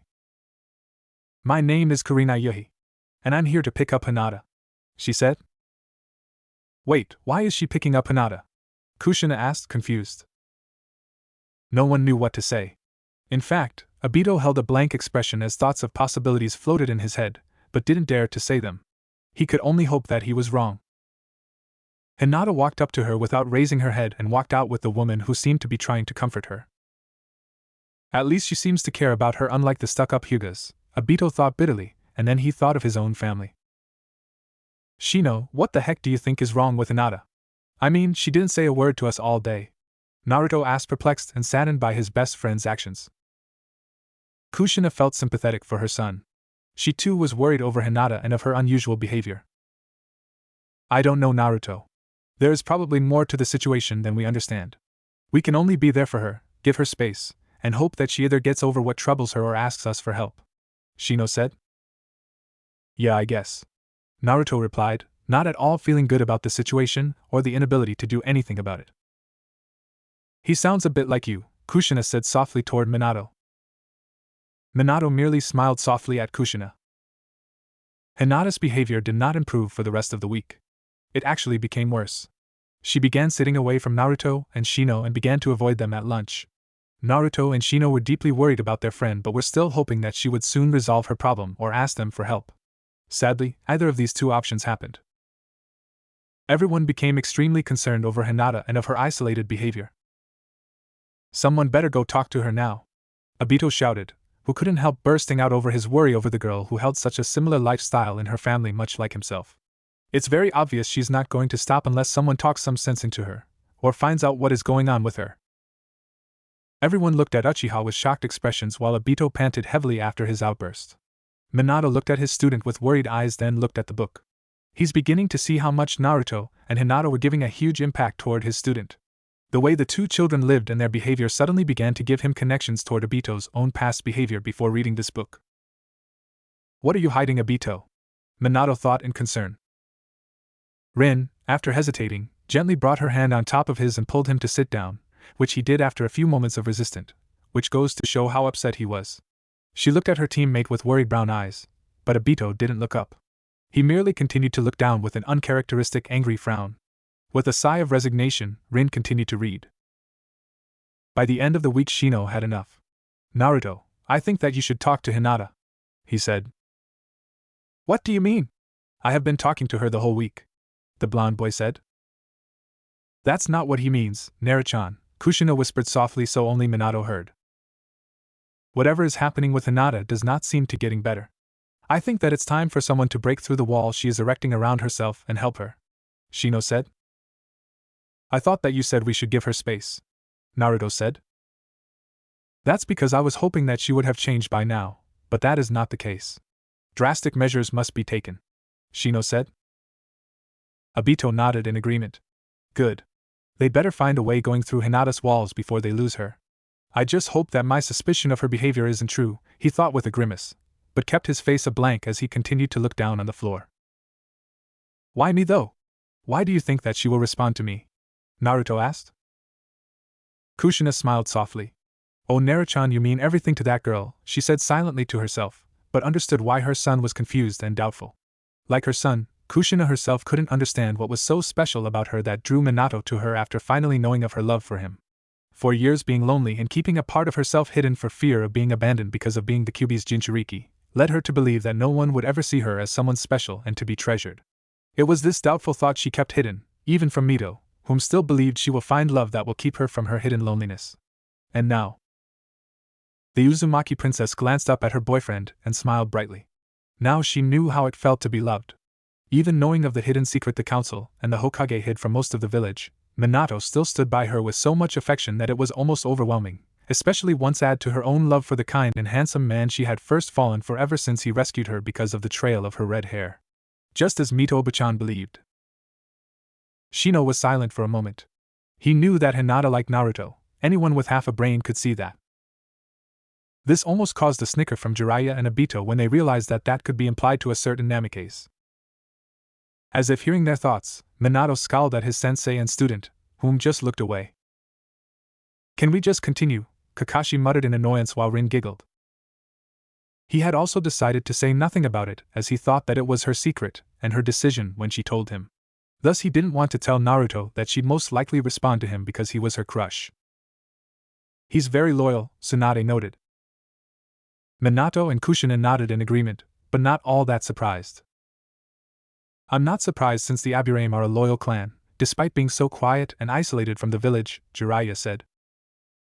If the woman who picks her up can't get through to her, then it must be you. You have known her longer and are closer to her than I am, Shino said, trying to cover up the truth. He's not really lying there, Rin said. It's actually true to what he said. Naruto has known her longer than Shino or this Kurenai woman. Everyone nodded in agreement. Fine, but what if she doesn't respond? Naruto asked. Then you must make her respond. Normally I wouldn't dare invade someone's privacy like this, but if something doesn't change then we could lose her as a friend, Shino said with a hint of worry in his voice. This made everyone grimace. They all knew and could actually see how much Hinata meant to the two boys, especially toward Naruto. No! Hinata is my best friend and I won't lose her, Naruto said. Then I suggest that you hurry up because she is leaving, Shino said. Naruto saw that Hinata was leaving and hurried after her. Come on, you can do it, Naruto-chan, Kushina said quietly, silently encouraging her poor son. She knew for a fact that Naruto was definitely the one who could get through the girl, just as Hinata herself was the one who would help Naruto in the future dangers that she was sure would come. She just hoped that nothing extremely terrible falls upon her son. Shino watched his friend run off. Help her, Naruto, you are the only one who can. Hinata! Wait up! Naruto yelled as he ran after his first friend. Hinata did not stop. What? Tsunade frowned, along with everyone else. Obito, on the other hand, had predicted this would happen. After all that time avoiding Naruto and Shino, he knew Hinata wasn't going to make it easy for Naruto. He just hoped Naruto got through to her before it was too late. She actually began to run from Naruto. When Naruto saw this, he became angry. He was not about to let her get away and continue to do this to herself and her friends. Obito smiled and couldn't help but think of Anko at this. She also didn't let me get away too far either, he thought, and silently sighed in nostalgia and bit of sadness.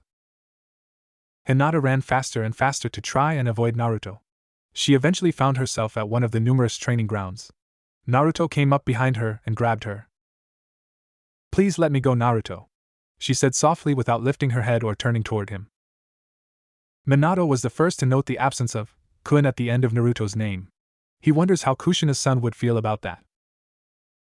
Naruto noticed the lack of kun at the end of his name and was surprised to find that it hurt him slightly. This almost made Minato smile in amusement, yet at the same time, sympathetically.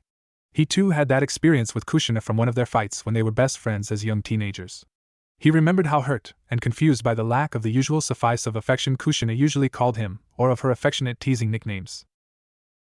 Kushina too smiled at this. It looked like she was right about Hinata being much more important to her son than her son even realized. Not until we talk, Hinata, he said firmly, not releasing his hold even slightly. We have nothing to talk about, Naruto, Hinata said in the same tone as before. Hinata was being stubborn and Obito knew this.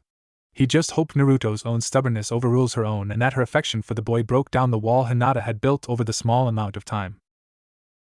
Like heck we don't. You have been acting weird all week. You don't talk to me or Shino, you don't even try during training, and worse, you have even started avoiding us. Tell me why, Naruto yelled. This almost broke Kushina's heart for her son. She didn't need to see or hear Naruto's voice to know how much her son was hurting over Hinata's distance. She had to stop herself for crying again for son and for Hinata. Both of these children were hurting emotionally, and it was probably the damn Hyuga's fault. Hinata flinched at his tone but otherwise didn't respond. Naruto was becoming angry. He turned Hinata toward him and lifted her head. Tell me, he said firmly with a bit of a tremor. Hinata looked into the eyes of the boy she had a crush on and saw the pain that he was feeling because of her actions. Kushina smiled. She knew then and there that Hinata would finally give in. Her love for her son was just too powerful for her to resist, especially if it caused him any pain because of her actions. Obito sighed in relief and unconsciously leaned against Rin, who suddenly found herself blushing upon the unexpected contact, but didn't say anything. She could see how exhausted and worried her teammate had been feeling over the past 2 chapters. Kakashi, who noticed this, raised an eyebrow. He wondered if Rin had finally gotten a clue to her true feelings toward the Uchiha. He mentally shrugged and waited for Rin to continue. Okay, she said quietly, dropping her head once again. Naruto released her slowly, in case she tried to run. I doubt it, Kushina and Minato thought. Hinata continued to look toward the ground while she spoke. Naruto, you and Shino are the best friends that I have ever had. You both are smart, caring, and strong. I know that one day you both will obtain your dreams. You will become the Hokage and Shino will become a great clan leader. Hinata said. Naruto looked at her in awe. She believed in him. She truly believed that he would become Hokage. This made everyone smile since they knew from the little that they'd read of Kushina's son that he rarely had people express complete faith and belief of him achieving his goal to be Hokage. He had never heard Hinata express her feelings so openly before. His mood changed as Hinata continued, however. Kushina and Obito found themselves feeling dread over this. That's why I have begun to avoid you, Naruto. I don't want to hold you back from your dream, Hinata said with a tremor in her voice. What? Everyone shouted in confusion. Naruto was confused by her words. You're not the only one, Obito muttered with a frown. What do you mean, Hinata? You never hold me or Shino back. You are our friend, he said, desperately wanting to understand. I will eventually, Naruto. I am a failure. At this, Obito subconsciously flinched violently. Rin looked at her Uchiha friend in concern and worry. Obito? Are you okay? She asked. Obito shook his head. I'm fine. Just continue reading. Minato and Kakashi narrowed their eyes.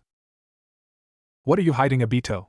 Kakashi frowned with slight concern, lightening his black eyes. I fail at everything that I try and I can never do anything right. It took everything Obito could do to stop another flinch. The words that Hinata was saying were all so painfully familiar. He can't do anything right. Is he truly the nephew of Fugaku-sama? He's bringing a bad name to the entire Uchiha family. He can't even accomplish getting the Sharingan. He truly is a failure to us all. He's no son of mine. Obito bit his lip hard enough to stop himself from whimpering and tried to think about his bond with Enko, but the pain only doubled when he remembered the possibility that she didn't remember him or their special bond as siblings. If I continue to be around you, I will only become a burden, and I don't want to burden you, Hinata said in an incredibly sad voice, with tears in her eyes. Oh, Hinata! Kushina felt her heart go out for the girl. Everything that Hinata was doing was only for her son and Shino, like a true selfless friend. Naruto could only look at her. What could be causing her to say these things? Who told her this crap? He thought. Oh, nobody much, just her stupid clan and bastard of a father, Obito muttered bitterly.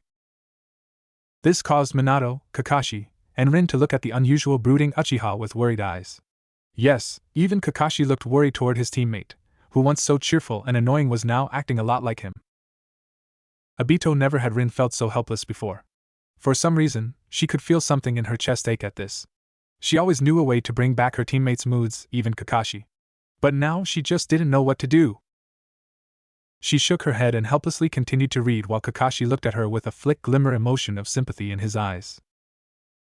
That's not true, Hinata. You have never nor will you ever be a burden, Naruto said. Enko Nichin. The words that Naruto had spoken were almost similar to what Enko had shouted at him when she found Obito brooding. He let a ghost smile curve from his lips that wasn't noticeable as he thought of his purple-haired friend. He hoped that Naruto would get through to Hinata just as Enko had done to him. Well, except maybe for that painful punch she threw to his head. But I am a burden, Naruto. You should leave me alone and focus on your dream. I will only slow you down, she said in a defeated voice. Naruto was becoming enraged. Tsunade and Jiraiya winced with a sweat drop. There goes Kushina's temper coming out. Again. Who put this crap in your head, Hinata? Why do you think that you are a failure and a burden when you clearly aren't? He yelled. Hinata didn't flinch. She didn't do anything except ask one question. Naruto, what do you know about the Hyuga clan? She said very quietly. Everyone frowned in confusion over this. Where is she going with this? Tsunade wondered aloud. Naruto wondered at the strange change in topic but answered her question. The Hyuga clan is one of the most powerful clans in Konoha. They possess the Byakugan, which is very powerful dojutsu said to be on par with the Sharingan. Your clan is said to possess the all-seeing eye and are able to see through any illusions, Naruto said. Obito frowned. That's only the basics of the Hyugas. He doesn't know everything that goes on in the clan, and I think that's what Hinata was talking about. The caged bird seal. You are right except for two things, Naruto, she said. One is that there is a division in the clan. Which, by the way, is completely stupid, Kushina said with a frown. Minato sighed and smiled sadly at his beautiful girlfriend. He knew how much this bothered Kushina. Obito completely agreed with his sensei's girlfriend. There are those of the main house who are in control and those who are in the branch family. The branch family members are under the main house members and must obey their commands. The branch family is branded with a seal that keeps them in submission. It is called the caged bird seal. It is placed on all those of the branch family so that when they die the Byakugan is sealed, and so that if they get out of hand the main house can use the seal to cause them extreme pain and possibly death. She said. That's horrible, Rin exclaimed, looking a bit sick. Everyone else weren't much better. They all glared at the book as if they were burning the Hyuga elders themselves. Obito grimaced. He knew about the clan better than anybody else since his family was branched together with them, rivals or not. It always sickened him how both his clan as well as the Hyugas treated their clan members and expected so much from their families. Naruto once again was confused. He didn't see the point of the seal. It seemed to be only an excuse for those of the main house to be a bunch of bullies. Minato smiled. He really is so much like you, he whispered in Kushina's ear. Kushina beamed brightly with a blush. Even the explanation of protecting the Byakugan was faulty. If the clan was worried about the Byakugan falling into the wrong hands, then they would put the seal on every child. I still don't see what this has to do with you, Hinata. I already know that you are the heiress of the Hyuga clan, he said, not sure where she was going with this. Everyone flinched because they knew what Naruto had said of Hinata's status wasn't true. Not if what they thought what was behind the bandages around Hinata's forehead was true. That is the second thing that you are wrong about, Naruto, she said as she finally looked at him and took off the medical tape. I am no longer the heiress, nor am I a Hyuga any longer, she said as she presented the caged bird seal on her head to her oldest friend. What? Everyone shouted in shock. Not a Hyuga? How could Hayashi do this? Kushina shouted in rage with her hair rising as the Kyuubi's chakra started to come out. Obito turned pale, but his eyes burned in rage. He felt full of anger, yet at the same time, he felt like he had been punched in the gut. He too wanted to scream and curse the Hyugas as everyone else, but it was like his lips were glued together. He had hoped beyond hope that his theory would be wrong, but no. It was only proven right, which was worse. He so badly wished he could get out and put the Hyugas in their place. But you wouldn't be able to do it, would you? You can't even achieve your Sharingan like the rest of our family had said. Obito flinched and bit his bottom lip in frustration. Shut up. I will get the Sharingan and use it to protect my friends. I will show them that I'm not a failure. He growled as he immediately shoved the dark part of himself that he had been fighting against since his dear loving father, note the sarcasm, had given him that shadow. After calming down, Rin reluctantly continued with a shaky, angered voice. Naruto was shocked beyond words. Hinata has the caged bird seal on her head? She is no longer a Hyuga? What the heck is going on, he thought. What do you mean, Hinata? He said, fearing the answer he was sure was coming. Everyone in the room felt the same way. I have been banished from the clan, Naruto, she said with a pain and grief-filled voice. Kushina could feel herself weeping for the young girl and her anger slowly vanishing. Her heart ached for Hinata, who was probably the kindest and innocently pure Hyuga among the clan that she had ever known. The fact that she was even a Hyuga, let alone Hayashi's daughter, mystified her. She knew that it was Hinata's bad luck to be born in the Hyuga clan. Despite the family being cold-hearted, she knew Hinata still loved her family. Damn you, Hayashi no team! Kushina growled weakly while silently crying for Hinata. Obito had to hold everything in to stop himself from throwing up, but he couldn't help a blanching expression that his teammates immediately noticed. The Uchiha clenched his hands to stop the shaking he was beginning to develop. It was unfair. Everything that Hinata and Naruto were going through was something that children, even young preteens, shouldn't go through. Minato looked at Obito with worried eyes. He could feel the mixed and chaotic emotions rolling through his student. He felt so helpless since he's already being a pillar for his love. Not only that, but how can he help when Obito won't say a word what was wrong? It was not that he wanted to know, but he just wanted to understand so that he can help ease whatever pain his student was going through. The only thing that he knew for certain about Obito's behavior was that it had to do with his past and the Uchiha clan. My father put the seal on me and kicked me out. Everyone growled at this, which hid the whimper and weak growl from Obito as the memories of emotional abuse coming right back. He said that I wasn't even worthy of being in the branch family because I was so weak. Kurinai-sama adopted me and took me in. Hinata Hyuga is dead, I am Hinata Yuhi now, she said with tears streaming down her eyes. Everyone was looking at the book with mixed emotions of anger and sadness for the ex-heiress. Minato couldn't believe how far Hayashi was willing to go. It angered him how badly treated he was toward his daughter. That's no way for a father to treat his child, Minato thought with a frown. That why you must forget about me, Naruto. I am nothing but a failure. You're nothing but a failure to the Uchiha. Obito bit his bottom lip hard that it almost bled to stop himself from flinching and groaning out in anger. Calm down, he told himself as he could feel himself almost snapping. The whole clan thought so. Just like you, hee. Shut up, Obito screamed in his head. He could feel himself almost losing it, but kept himself a firm grip upon his mixed and conflicted emotions. No one gave me a compassionate look, no one tried to console me. They all looked at me as if I was nothing. As if all they saw was a burden that needed to be disposed of. So please, Naruto, don't let me burden you, please just leave, she said and broke down and began crying. The girls/women in the room all cried for the poor girl, while boys/men all held sad expressions, more so in Kushina and Obito. The selflessness of the girl touched many. How could it not? There were rarely any pure-hearted people out in the world of ninjas, especially if one was becoming a ninja. This was something Kushina herself knew all too well along with Jiraiya. Both had seen and experienced the unfairness of life out in the world of war and hatred still going on in the elemental continent. Obito removed his orange goggles to wipe the tears that were coming down from his eyes.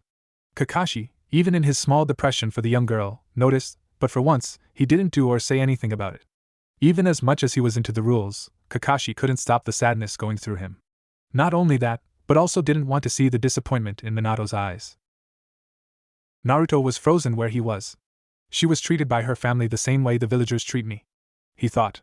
He saw the same look of desperation, grief and pain in her that had plagued him for years. Everyone winced and growled in anger. This isn't right, Tsunade said in anger. Children shouldn't even learn any of this until they are young adults or shinobis. Jiraiya looked at her with softened and saddened eyes. He gently put a hand on her shoulder, and much to his surprise, Tsunade leaned against him with her body shaking. The toad Sannin didn't do any lecherous actions and merely brought her closer to her to give her comfort. Kushina, although clouded with sadness and anger, couldn't help but notice the exchange. She felt pity for Jiraiya when she noticed the love and heart-aching sadness in his black eyes. She knew as well as Minato how much Jiraiya loved Tsunade, but the slug princess never noticed or acknowledged it, and was now going to wed Dan. I hope Naruto finally gives her the comfort that she and he needs, Obito said softly with an exhausted voice that was so unlike his usual cheery voice, much to Rin's worry. I'm sure he will, Rin said with a small smile, trying to lift Obito's spirit, but the boy continued to look down on the floor. For some reason, this hurt Rin, but then shook it away and went back to reading the book. Naruto instantly went from sad to anger. As he should be, Minato thought with sympathy as he continued to comfort his love. He knew that he would feel the same way should a friend of his went through it, especially if that friend was something more. How dare they do that to Hinata? They kick her out, destroy whatever little faith she had in herself, and put the caged bird seal on her head. Naruto was livid. Kushina smiled at this. The compassion of her son warmed her. Not only that, but she held hope for her son's future that will be filled with happiness with the girl that would forever love him. She knew Hinata was the one her son truly needed. She just hoped he realizes this much sooner compared to her and Minato.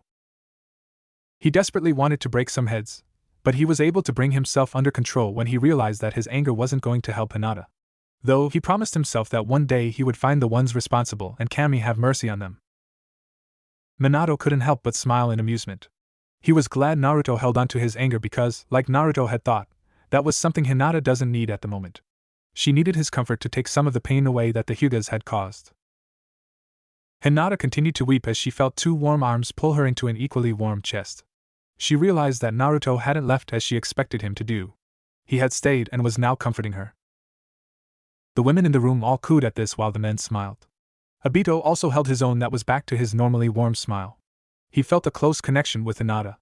They were both outcasts of their clan and both lived in hell in their own clan and families. He wasn't really surprised that she thought Naruto was going to leave her. He would have thought the same way if he was Hinata. This would have normally caused Hinata to faint, but instead she wrapped her arms around his body and cried out all of the grief, pain, sorrow, and loss that she felt. Naruto simply stood there comforting her. He didn't say anything as nothing needed to be said.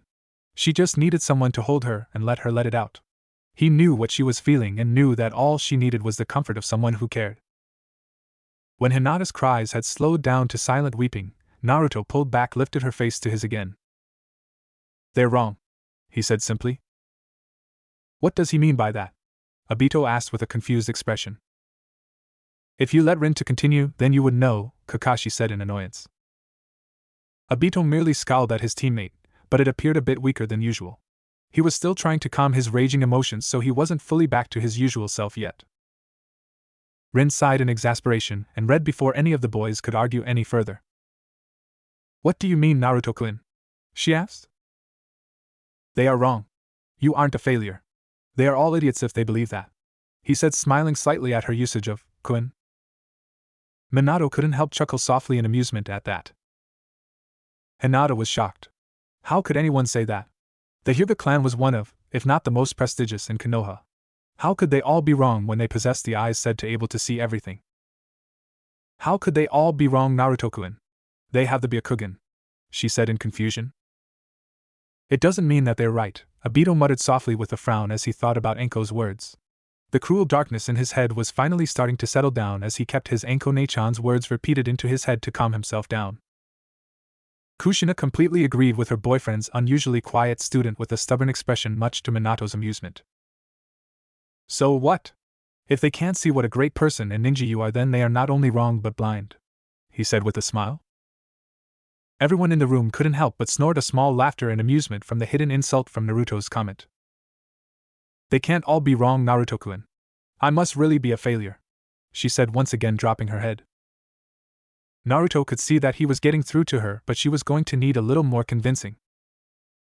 Obito numbly nodded but barely even noticed as he found himself lost upon one of his happy memories with his sister. "Hinata, follow me," he said as he grabbed her hand. "Wonder where he's taking her?" Jiraiya wondered in forced amusement, while waggling his brows at Kushina. "Jiraiya!" Kushina and Tsunade shouted, and the slug princess immediately walloped her teammate in the gut. Minato and his team winced while Kushina smirked in amusement. "He should have kept his mouth shut," Kakashi muttered with his teammates nodded in agreement. Naruto took her to the Hokage mountain and they stood on the fourth's head. "This is where I come to think, and just get away from it all, Hinata," he said. "Why did you bring me here, Naruto-kun?" she asked. Everyone began to lean in as their curiosities were getting the better of them. Naruto looked out at the village, once again allowing himself to remember how many people despised him. "I know exactly how you feel, Hinata," he said at last. "Almost everyone in this village, except for a select few, hate me," he said as Hinata gasped at his comment. "They all look at me with scorn and hate. To them I am nothing but a stain that needs to be erased. Parents tell children not to play with me. I am called monster, and sometimes demon. I am picked on, ridiculed, and have always been told that I will never amount to anything," he said with an emotionless voice. Everyone bowed their heads with a frown. Everything that the villagers were doing to the boy wasn't right. It took Kushina every ounce of her strength to stop herself from either raging in anger for the injustice of her son's childhood, or go into depression and sadness. She never expected her son to go through the hardships she wanted him to avoid. It hurt her deeply like any other mother.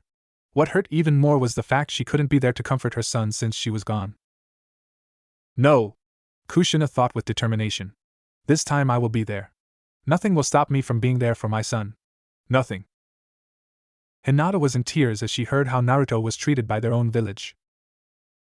Kushina smiled softly at this. This was probably one of the few reasons why it was becoming bearable to keep reading more about her son, no matter how painful. Knowing there was people like Hinata who cared so much for her son. "Why? Why do they hate you, Naruto-kun?" she asked as he turned her.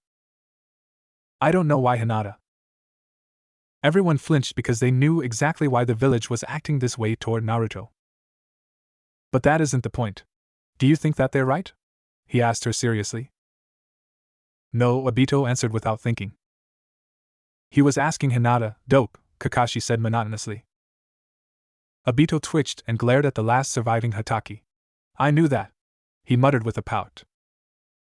Rin rolled her eyes, but on the inside she couldn't help feeling relieved to see Obito slowly returning back to his normal self.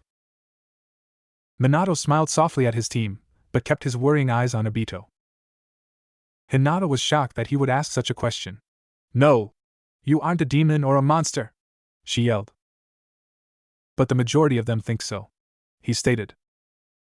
Then they are idiots. Hearing this, Obito couldn't help but laugh in amusement to hear the kind Hudicus. Everyone watched in amusement because they too caught on what Obito was thinking. They don't truly know you and don't know what they are talking about. You aren't a monster, she said. Naruto smiled at her. And you aren't a failure, he said softly. You are Hinata Yuhi, you are my best friend, you are the best female ninja in the class, and you aren't a failure, he said strongly. Hinata was brought to tears over his declaration, but these were no longer tears of sadness but of joy. Obito let out a silent sigh in relief. He was glad that Naruto finally reached out for Hinata and made her see that she wasn't a failure and was worthy to keep on